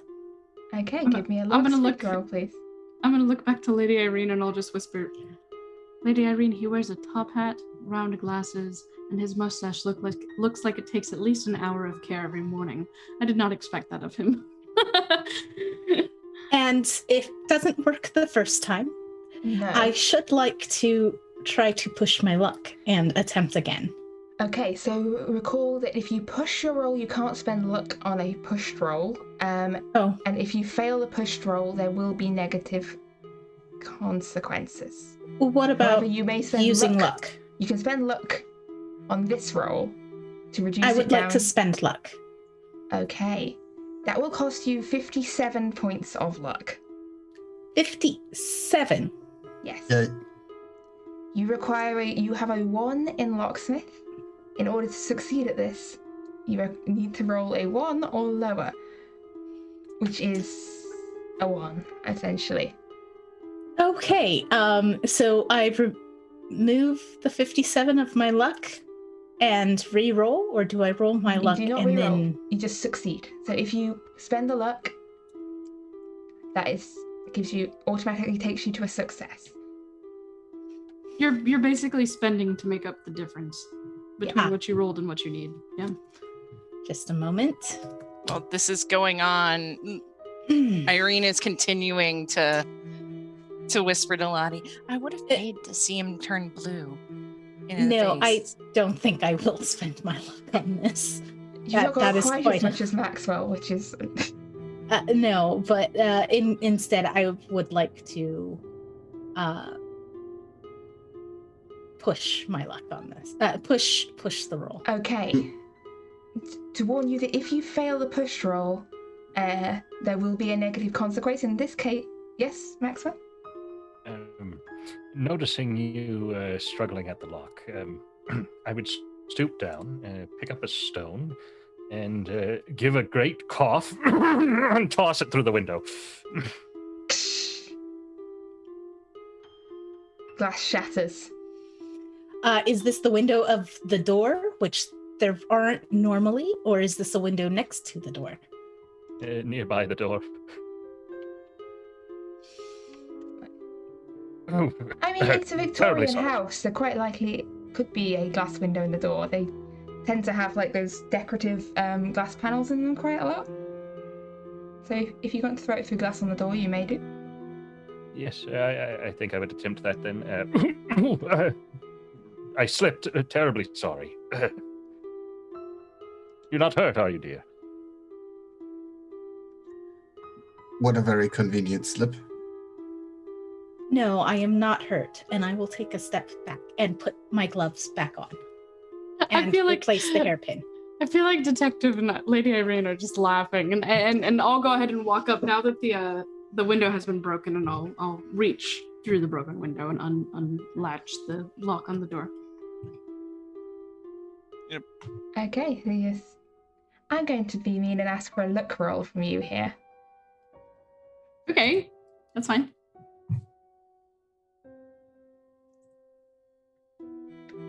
Ha! Glass My is luck broken at the right rolls are height. the only rolls that I do well on. You all have such insane amounts of luck. Yeah. So don't feel bad about spending it. Even in 57 amounts, you can do. Like, it caps out at 99. You can't have more than that. Yeah, perfect. Yeah, so without a scratch on you, the door is open. And you can see ahead of you the darkened hallway of the house. Stretching up, a staircase winding up to the upstairs.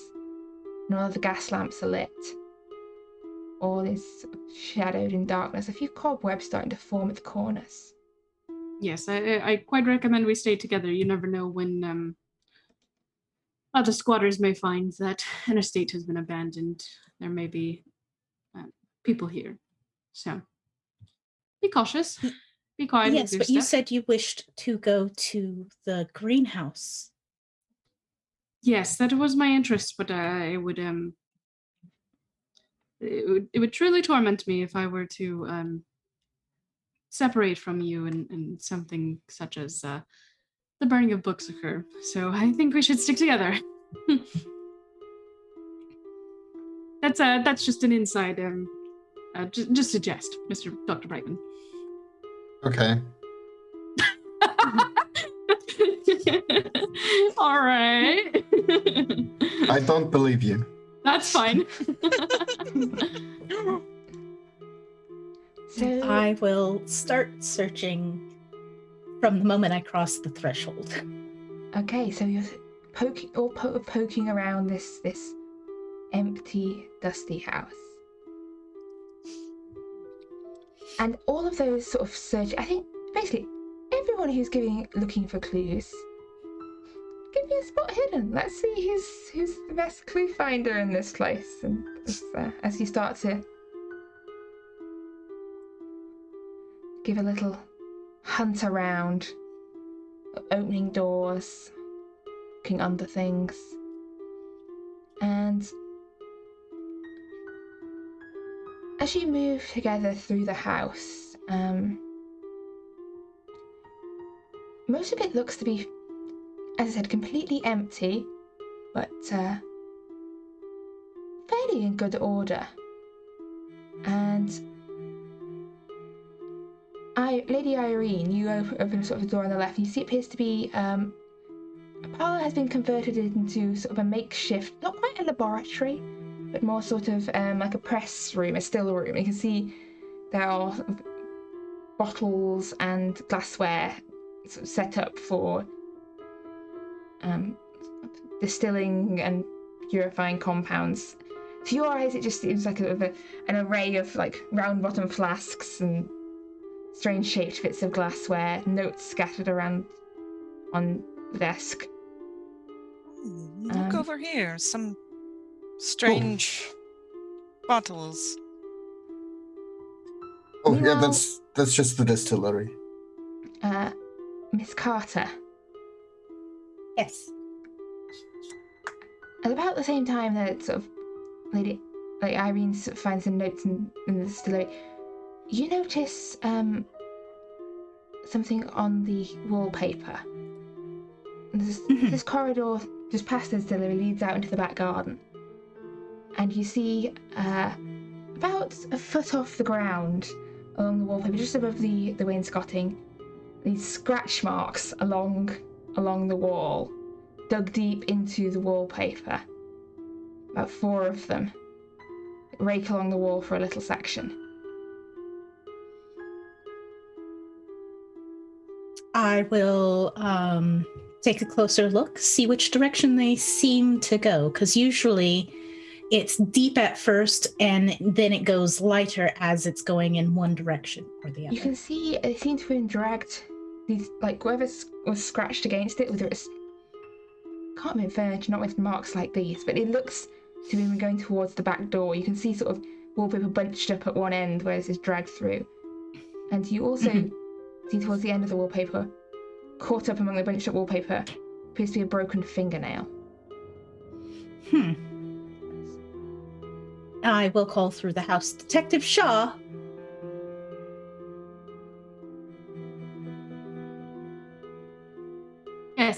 Yes, sorry. So what have you found?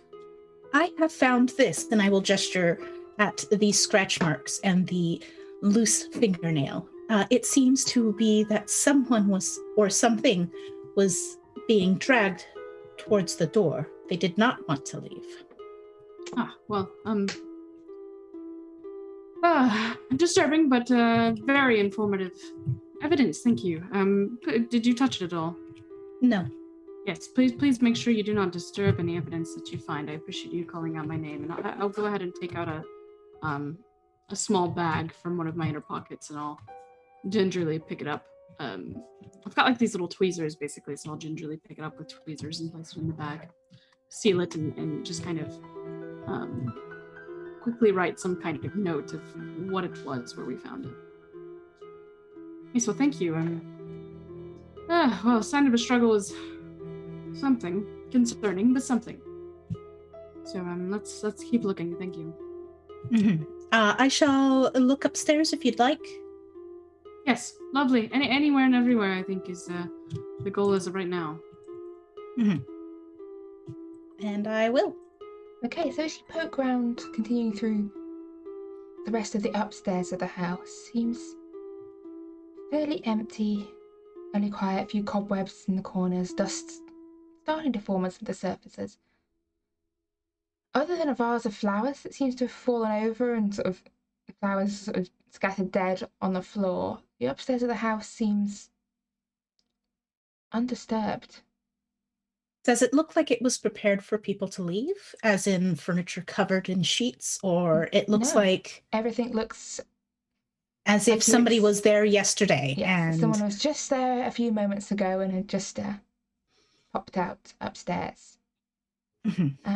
Meanwhile, sort of those of you downstairs,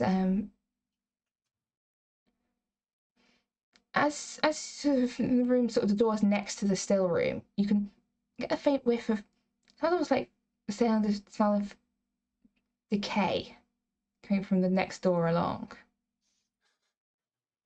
Oh. Sort of this like sweet fermented rotting smell.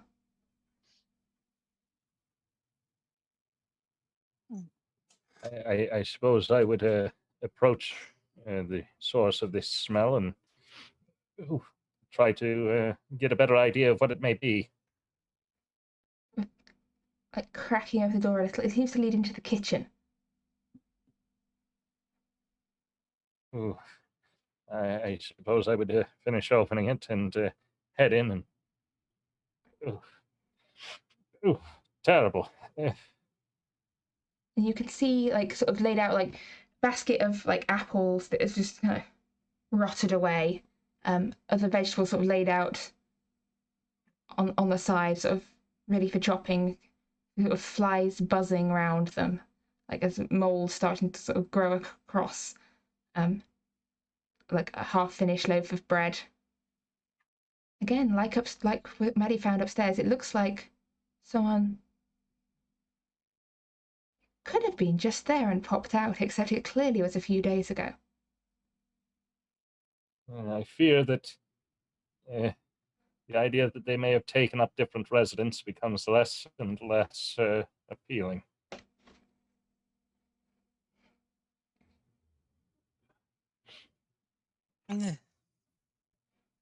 So, but now, what's the next sending theory? He's obviously not here, and his notes are scattered about. That's not how you work. That's not normal. That's So someone may have searched the building then, or maybe isn't his distillery here, as you called it? I mean, I'd go through the notes that are lying around, but I'm assuming it's just like the usual lab notes. Well, yeah, as you're searching from the notes, Maddie, as you do a circle around the upstairs, if you're just sort of looking at the top of the stairs, you notice again, at the top of the stairs, marks on the wall. So you see more sort of scratch marks, sort of at the top near the banister, as again about a foot off the ground near the top of the stairs, just like going around the corner of the wall. Do they look to be the same as the ones, or do they look like a different shape? They look pretty similar to the ones downstairs.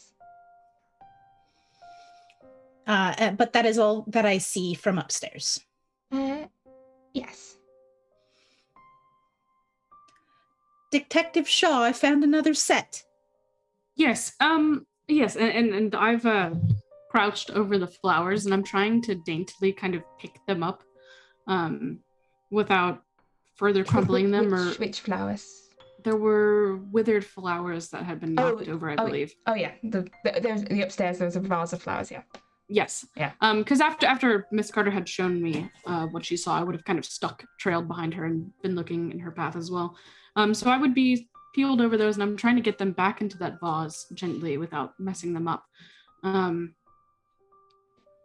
I would just kind of poke my head up and yes. What did you find? More of the marks that are on the wall. Although it doesn't appear to have any nails embedded in it. Yes, I need to fetch Lady Irene. I think maybe these flowers could potentially have significance. We've been seeing that pop up quite a bit recently, so I will go fetch her, and if you want to perhaps continue that route, they were being dragged somewhere, it seems, so finding out the final resting place of these marks that you've been finding will probably be rather important to us.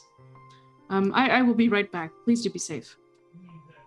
Okay, and I'll have like put all the flowers in the vase and kind of neatly put them, and I'll just scurry down basically and call out for Lady Irene. Yeah, so they are the flowers in the vase. They are these tall spikes of white flowers. Not ones you've really seen in don't make a great bouquet, to be honest. They're a bit scraggly looking, even before they dried out, probably.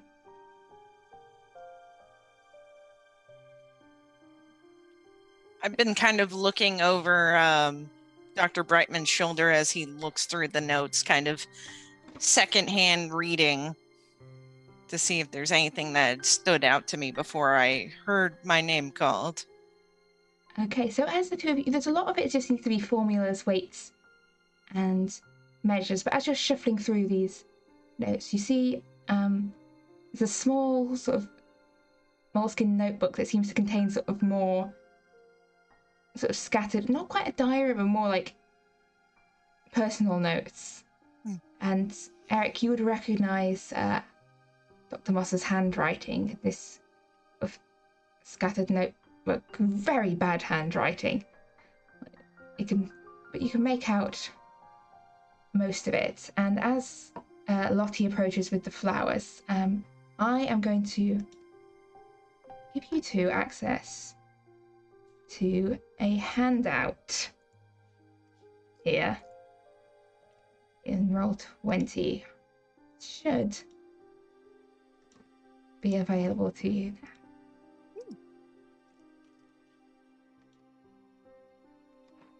So there's also some of the passages you can make out from Dr. Moss's notes as you peer over them. As Irene, you see Lottie approaching with this vase of rather dried out looking asphodels. Right, that was the name. Miss Shaw. I remembered the name of the friend that gave Andrew the flowers, the plants. Do tell. That's quite important information. Mr. Bellfont. Oh my. Something wrong? Oh. No, not exactly. Mr. Bellfont has just been on the detective agency's radar recently. My goodness. So, not in any extreme way. He's just his daughter is getting married and they have an open call to his house, and anytime you have an open call to a wealthy house, things might go wrong. So okay. Yes, so we will definitely follow up with him. We actually had plans to go visit and provide a gift for the newly engaged. So thank you for the information. That'll be good. Okay. Lady Irene, I have these flowers that I found. I know myself and Miss Carter have received flowers with some kind of meaning, so I was hoping that maybe you could look into them. Maybe they were given some kind of, I hate to say it, but some kind of calling card of, I don't know. Here they are. And she'll just kind of thrust the vase at you. She kind of, it's one of those things when Lottie comes running with the vase, it's like, why are you carrying asphodels? Carrying what? Sorry, pardon. They're asphodels. They're a type of lily. Oh. Is it just asphodels, or is there anything else? Do asphodels typically mean something? And she kind of looks at it, and there's definitely this look, this.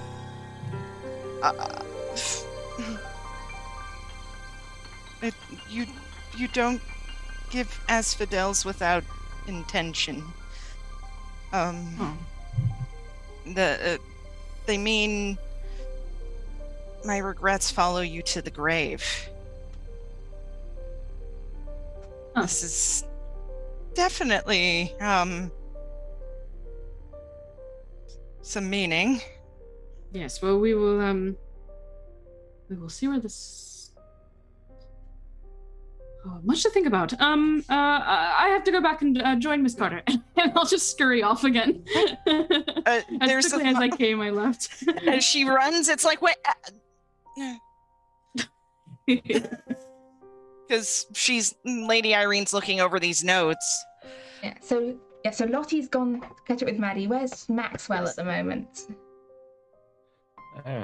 Well, the kitchen is in a terrible state, and if I have overheard the meaning of these asphodels, I do believe I'm headed to the back door and to the back garden. Okay. So yeah, so Maxwell sort of steps out the back door, which is not locked. Oh, Uh, I would actually call that out. It seems we have made a slight error. The back door was open all along. Hmm. Curious. Don't And- normally leave back doors open. I'm shouting this if I can hear him. Yeah, so you're shouting from the still room where it's currently you and Eric in the still room. And Lottie has gone, and Maddie sort of in the hall on the stairs, is that correct? And as Maxwell steps out in the back garden, you see it's like there's a small kitchen garden area, and beyond that you can see this rather large glass house, which continues to contain a lot of vegetation. You can't really see inside it much because there's leaves pressed up against the kind of greenish coloured glass, and even a couple of broken panels on the top where plants seem to have burst up and outwards out of this glass house. Eric will drop the notes the moment he has finished reading them and just sit down on the side and look at the ground. Lady Irene's going to pick up the notes and kind of keep them. Your friend seems to be dealing in some intristic things, Dr. Brightman. He watered the flower with blood? Or with body parts? Or with... I believe so. That means... I think it's both of you sort of heading down that line of inquiry. I'm going to ask both of you to make me a sanity check, please.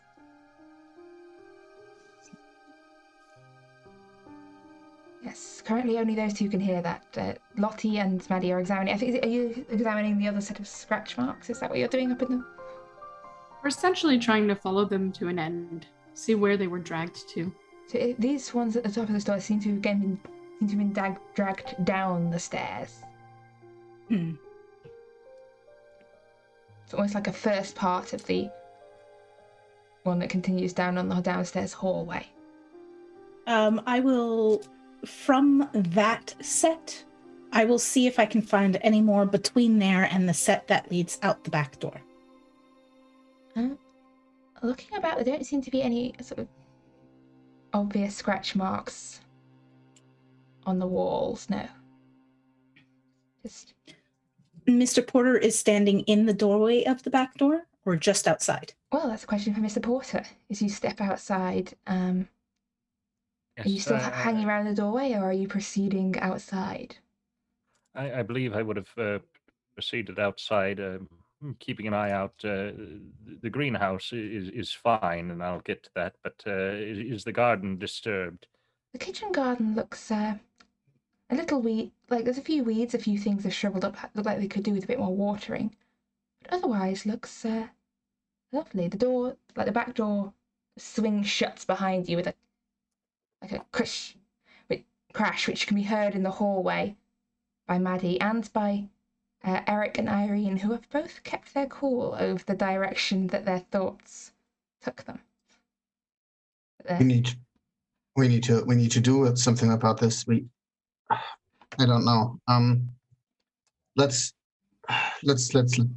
You are a person of occult knowledge, right?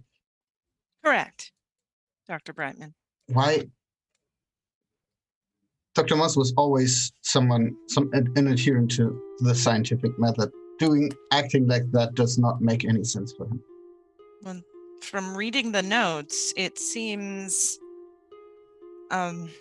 he was having nightmares. Something disturbed him. Unfortunately, that has been an issue going around the past few weeks of hearing about nightmares, about the tide rising to consume London, and some other things. And I believe that might all be connected to Mr. Bellfont. I don't want Why to get would- you in. Why would nightmares lead to somebody killing people and watering their plants with them? If he needs blood, you can just ask us and let somebody open a vein or something. But this does not make sense. You could just easily replace that. Why couldn't he?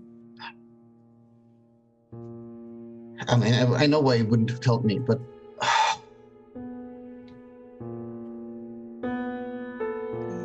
Looks like matters of desperation. These nightmares came back as soon as the plant was done.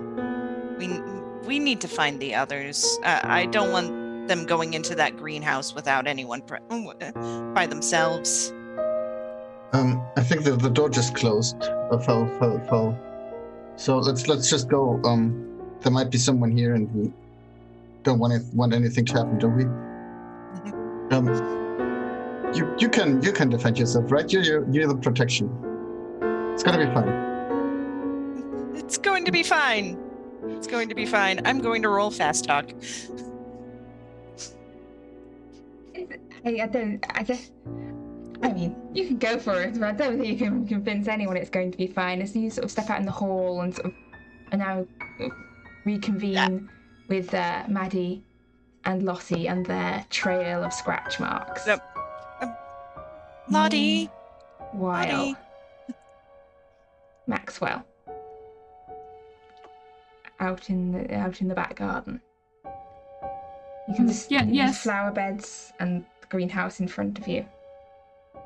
Yes, and then the door has just closed, so I do believe I am attempting to open the door. Okay, so you sort of hello? burst back into the hall with the rest of the people. Did one of you slam the door behind me? No, Miss Carter and I just appeared from upstairs. We're following this interesting track of scratch marks, and I believe, Miss Carter, we've decided that it leads outside. Yes, I believe it does. Out through this door, in fact. Yes, so we were hoping to go outside ourselves. No, you got shut out somehow? Just the wind, I'm sure. But yes, the greenhouse is in quite a state. A lot of growth. It's even burst through some of the upper windows, as you can see. But the rest of the garden is quite unkempt. It really is quite a shame. It would be lovely.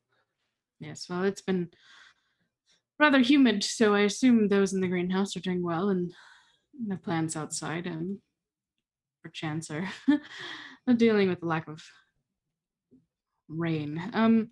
There's been some drizzling, but yes, let us go investigate.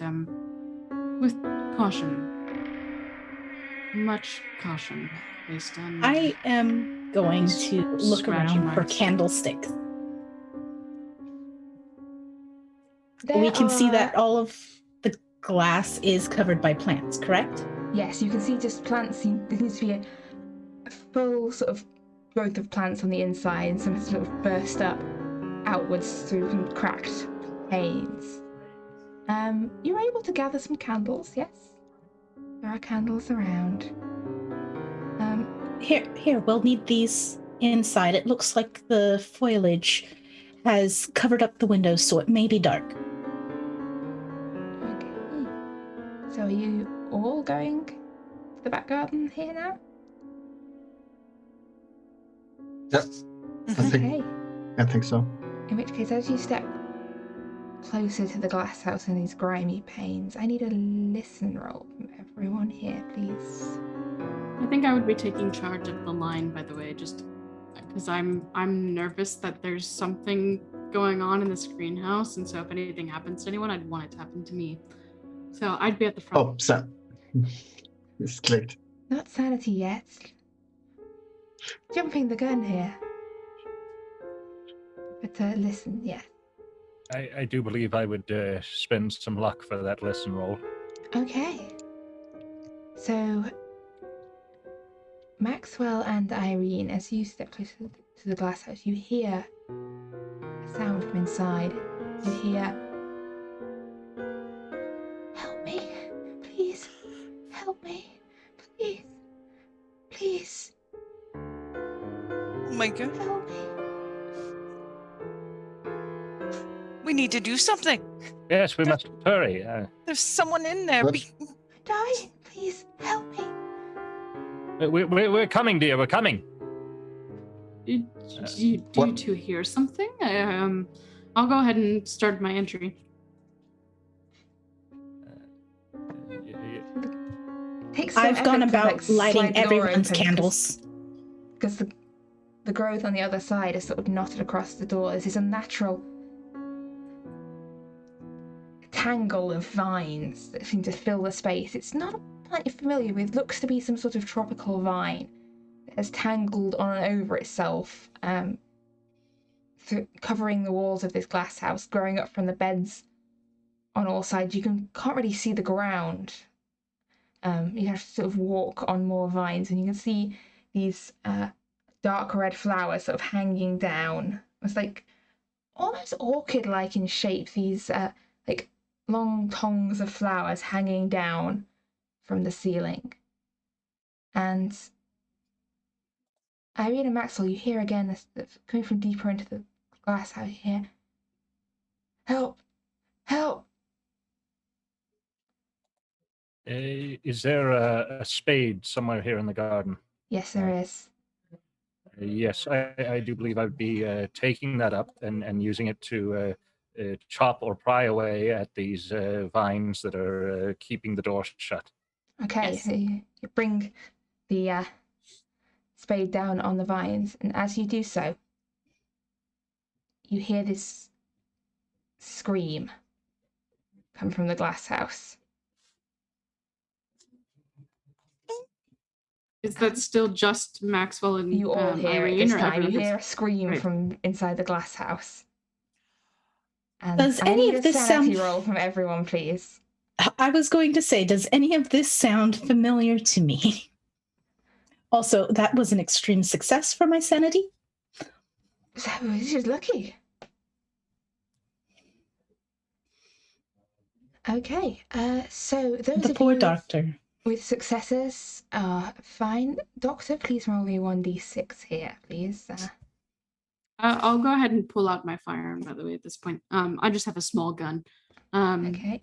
And I would kind of hold it up in that kind of detective style and just stay calm and where you are. Okay, so as you say that, make me an intelligence check, please, Eric. As you have, and roll me 1d10, please, as that was quite a lot of sanity lost in one go there.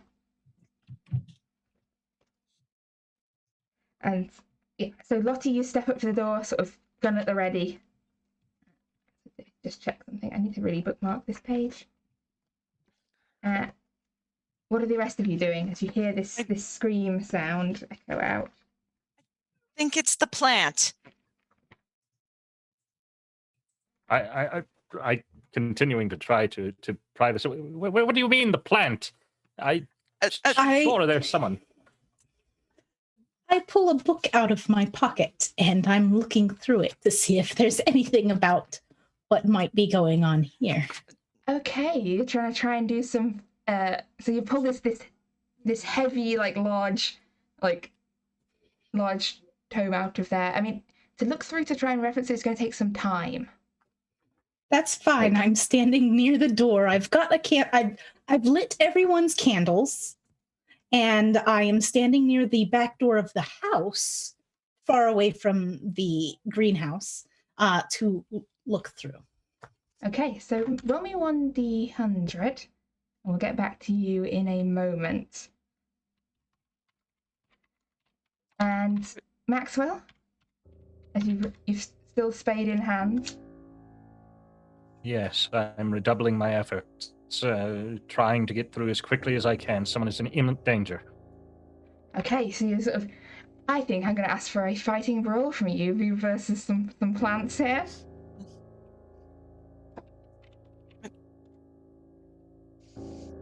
Okay, yeah, you managed to slash your way through these vines, blocking the door through in the way into the glass house is cleared for you and Lottie and Irene. What are you doing?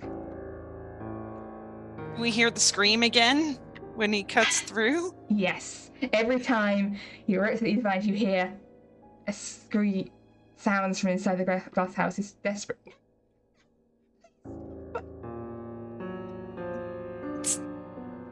I think it's the plant. Please, my dear, now is not the time for ridiculous notions. There's a person in danger in there. Dr. Moss got a plant from the Bellfonts to deal with nightmares. I fail to see how that has any bearing. There is a person inside screaming. Plants do not scream. It whispered to him. It talked to him.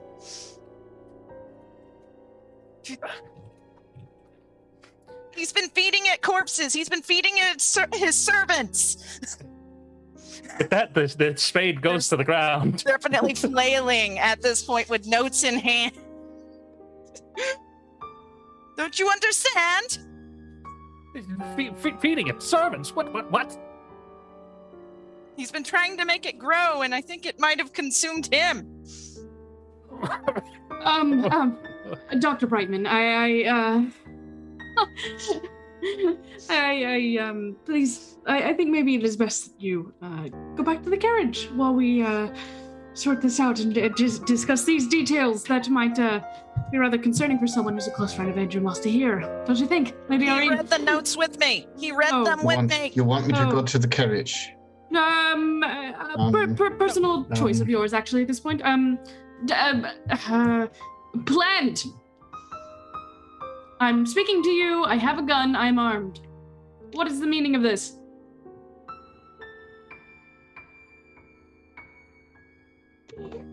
We're hungry. Please. Please. Did we hear the different voices?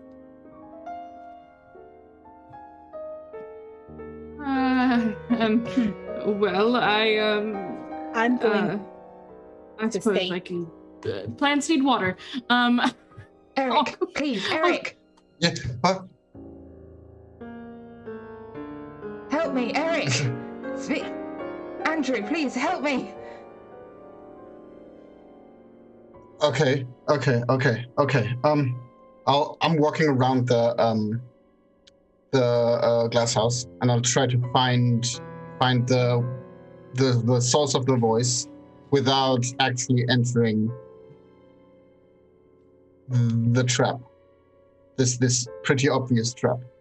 I found a watering can, and I'm trying to water it. No, that's not right. No, This is not right. This is plant food. You're a plant. You get nutrients from the soil, fertilizer. So, Eric, as you walk around the outside, it sounds like Andrew's voice is coming from inside the glass house. So Lottie's there trying to pour water on the plants. Maddie's stepped away. She's flipping through this book. Nothing in it seems to reference anything that you are seeing here. There's some mentions of gods of fertility and growth, but doesn't seem to match up what you're observing here. Irene and Maxwell, Maxwell, you'd stepped into the glass house. Yes, that is correct. I would have been trying my best to save whoever is in here. The notion of this plant speaking does not bother me as much as their safety. As you step in, you can hear the voices coming from all around you. You can hear sort of overlaid on top of each other, these whispering, calling voices, calling out for you to help them, for you to save them, and also for you to feed them, sort of overlaid and tangled up with each other, and it's coming from all around. And I am going to ask for another sanity roll here now you've stepped into the midst of this mess, because the voices you heard, the ones calling out for help, are coming from every side. And be a 1d6, please, here.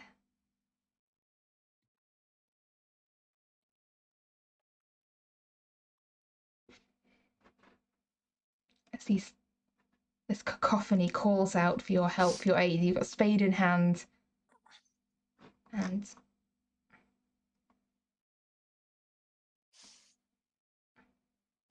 you only lose 1 point of sanity, though, Maxwell. You are somehow holding it more or less together. You stand in its midst, but for a moment there, you feel the touch of something against your ankle. It's the soft stroke of something moving up your trouser leg. And you look down, you're not sure if you imagined it or not, but you can hear them calling out, Please, I'm so scared. Please, help us. What are you doing? Yes. Please. How can I help? Where are you? I Feed can't us. find We're here. Can't you see us? you. No, my dear. I only see plants. Are you towards the back? Where are you? Lie down. You see us then. Get lower. Lie down. Look down. And I will crouch down to a knee and Maxwell, get out of there! And you sort of crouch down. You can see you're amidst this tangle of vines sort of around the floor. You can see as you crouch down what the roots are tangled around. You can see this knot of bones on the floor of the glass house. You crouch down. You find yourself like staring at this like skull through which the vines have grown out through the sockets and entangled it and sort of starting to like crack the bones apart in places. And as you sort of crouch down, you definitely feel at this time something starting to wrap its way around your ankle. in my shock, I imagine I would fall back and be trying to pull myself back on my hands and away from. Oh.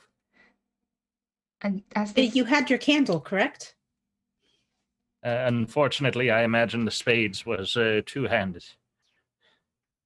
Yes, in the dim light of this, as you're like falling down to the ground, you feel this vine start to wrap it round. I'm going to say either some strength or some dexterity here, depending on how you're trying to get yourself out from this tangle.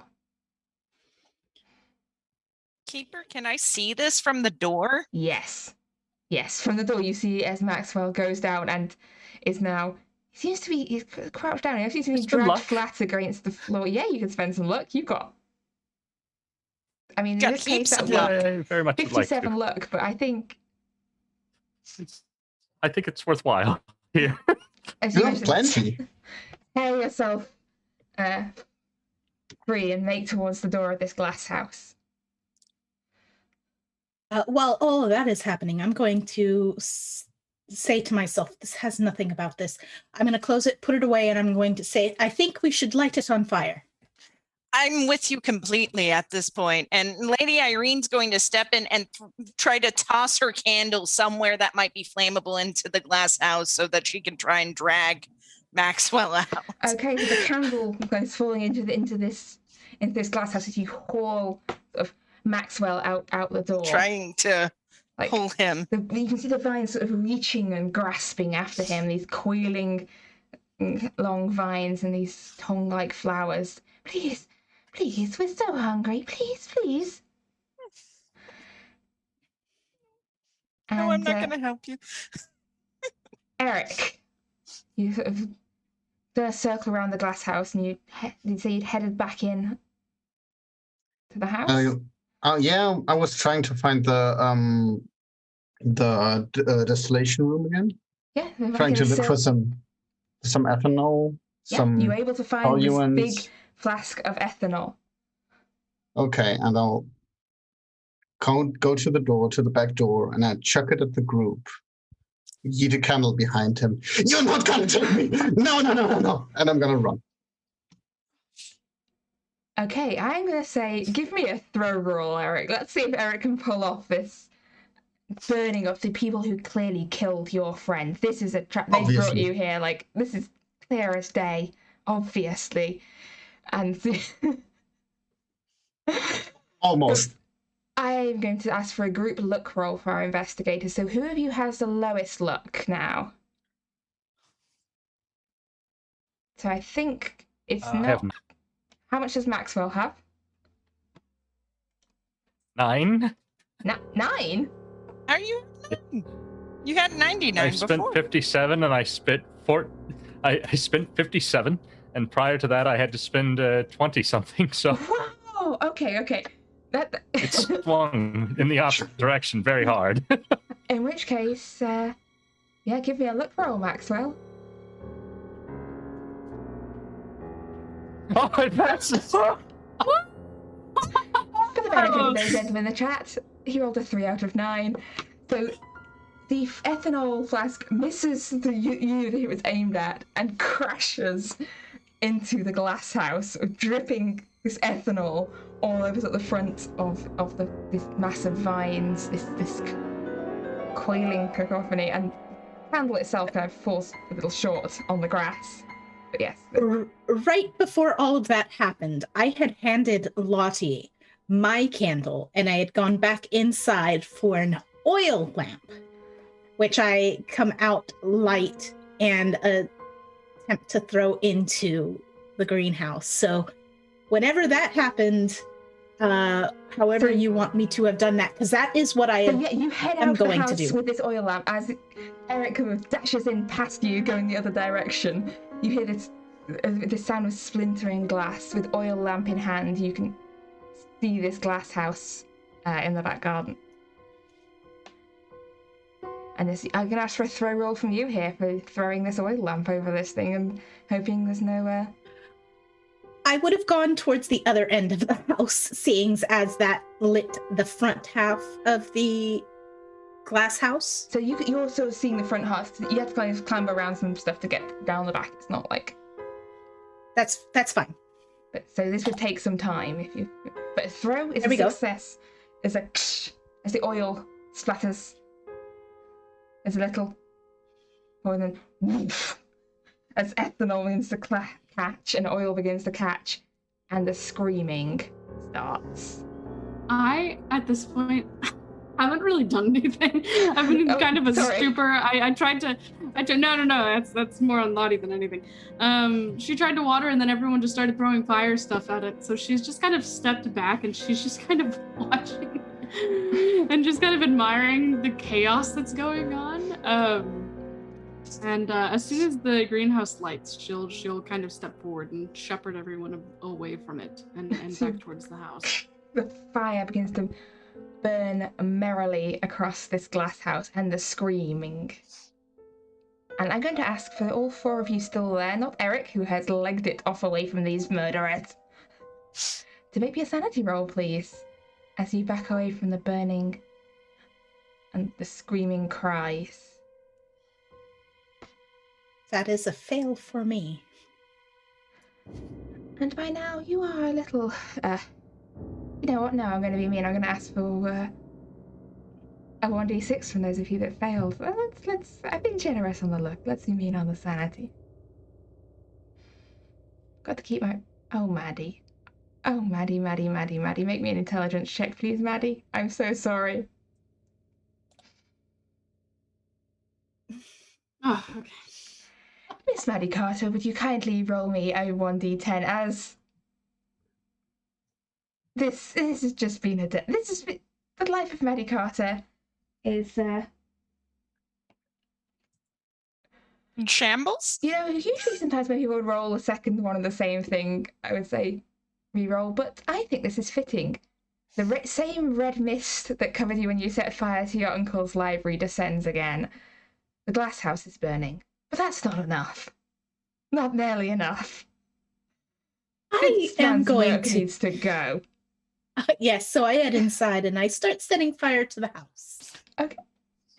Okay. Well, You 3 are still you may attempt to stop her from setting fire to the house. If you yes, wish. I still have the watering can with me, and I'll go in there and I'll kind of brute force, like almost meanly, just because I'm so concerned. Is I'll just shove her out of the house, like strong arm, kind of push her out, and whatever she attempted to set fire to, I'll start watering canning. I had used oils. I'm going to ask for a because fighting I brawl if found you're trying to the wrestle oil her out of the lamps. house. Oh, that's great. I'll find a blanket. Unless Maddie is Mr. Porter, restrain her, please. I am resisting. asked for... I am fighting. I learned that lesson last time, my dear. I'm going to ask for a fighting brawl from Maddie and whoever is attempting to counter Maddie here. I'd like to. Okay, so yeah, you can't put oil out with water, so I'd be finding some kind of blanket or something to try to suffocate the flames. I'll have a spot hidden from you then for finding fire extinguishers fast enough. Sure. And is anyone attempting to restrain Maddie here? And in the background, you sort of see Maddie and I sort of flailing around. Maddie, you've kind of got the upper hand because you're on the offensive rather than the defensive, but like you're not able to sort of set any more fires at the moment, and you're also Irene's not able to get you out of the house. It's a bit of a standoff of like. I had a canister of Unless oil in my hands. Luck. I am going to spend some luck. I'm going to spend some luck as well. I'm going to as well. Okay. I do not want to get burned to do a crisp here. No, this house needs to go on fire. I am angry, and you guys, you shall promptly be soaked in oil as well. So that's 3 successes there. So, Lottie, how much am I spending? Yours will require 23 points of luck. Mine's 26, right? Can I meet it, or do I have to beat it? And do you have to meet it. Okay, so 26. And mine was 20. Yeah. Yes. So,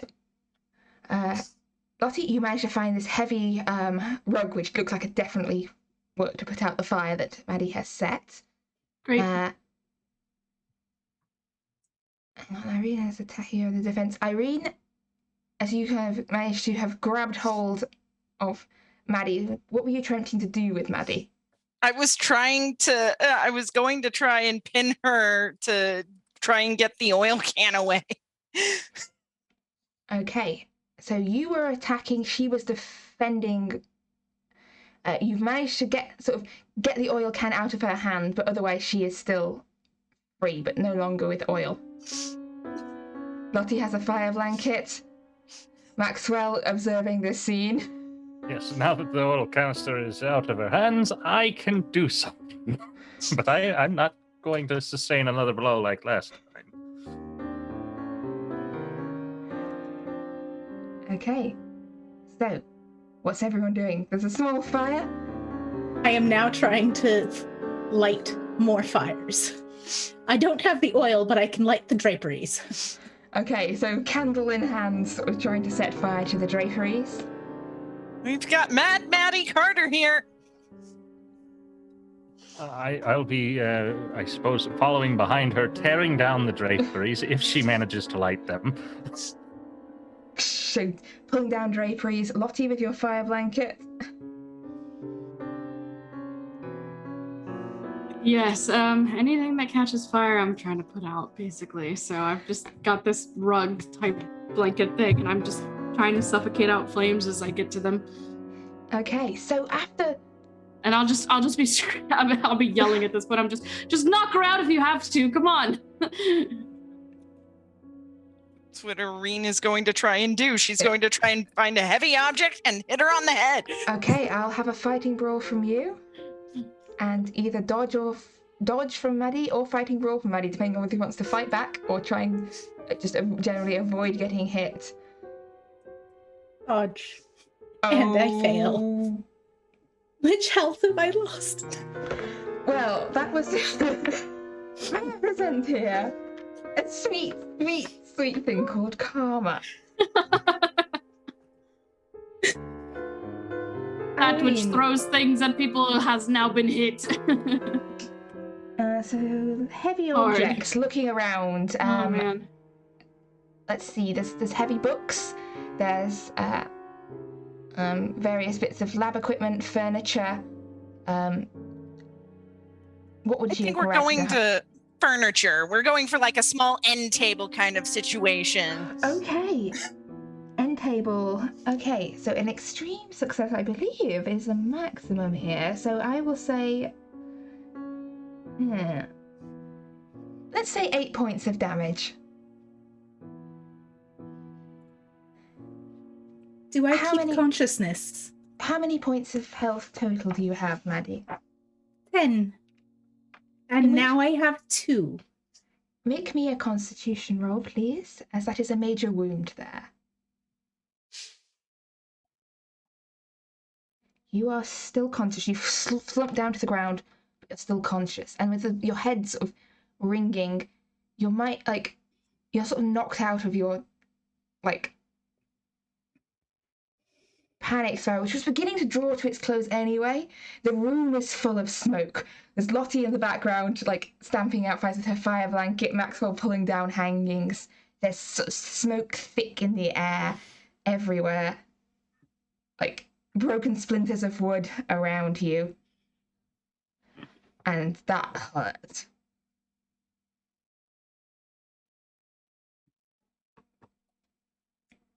I am not moving. Moving hurts. And from outside, you hear the bell of a fire engine. Because in the back garden, there is a merry, merry blaze blazing away. It's time to leave. Let's get out. Someone help me with Mad Maddie here. Goodness. The three of you definitely leave the scene. I will stay back to explain myself, so that way there isn't some kind of investigation that leads to you being caught. I'll deal with it. It'll be paperwork, but I will deal with it. Go. Take her somewhere safe. It looks like Before the that Bellfonts need to happens, wait. Irene's going to hug Lottie. Oh, It's a full-on thank you. I'm happy you're here kind of hug. oh, okay. She'll hug you back. We're tracking You Maddie. can tell there's definitely there's that typical moment where she's just kind of, her arms are still out and she's like, oh, okay, this is a hug, okay. She'll hug you back. Yep. And then As we're heading out the front door, I would make mention, I certainly hope that Dr. Brightman has not absconded with the carriage.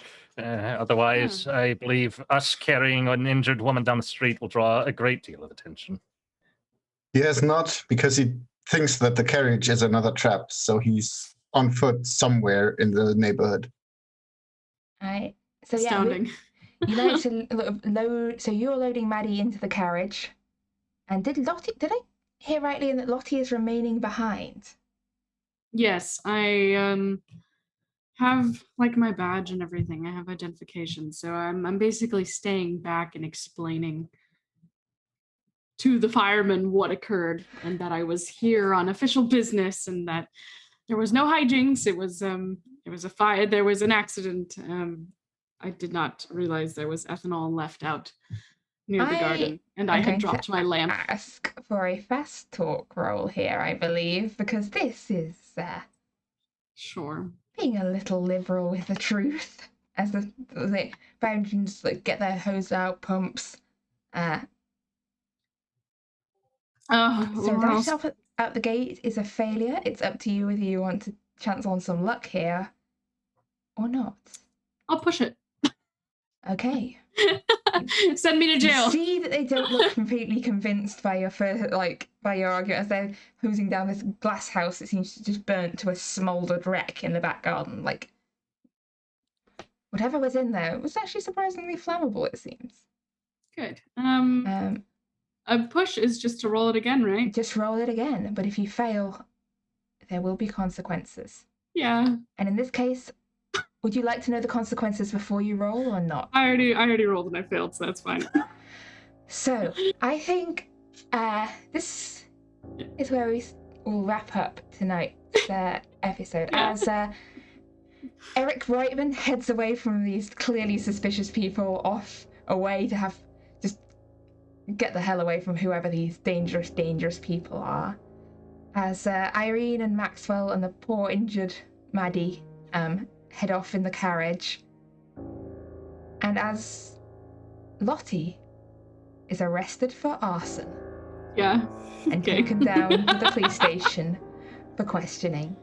Woo! And Sounds whether she will get out of there, we'll find out next week.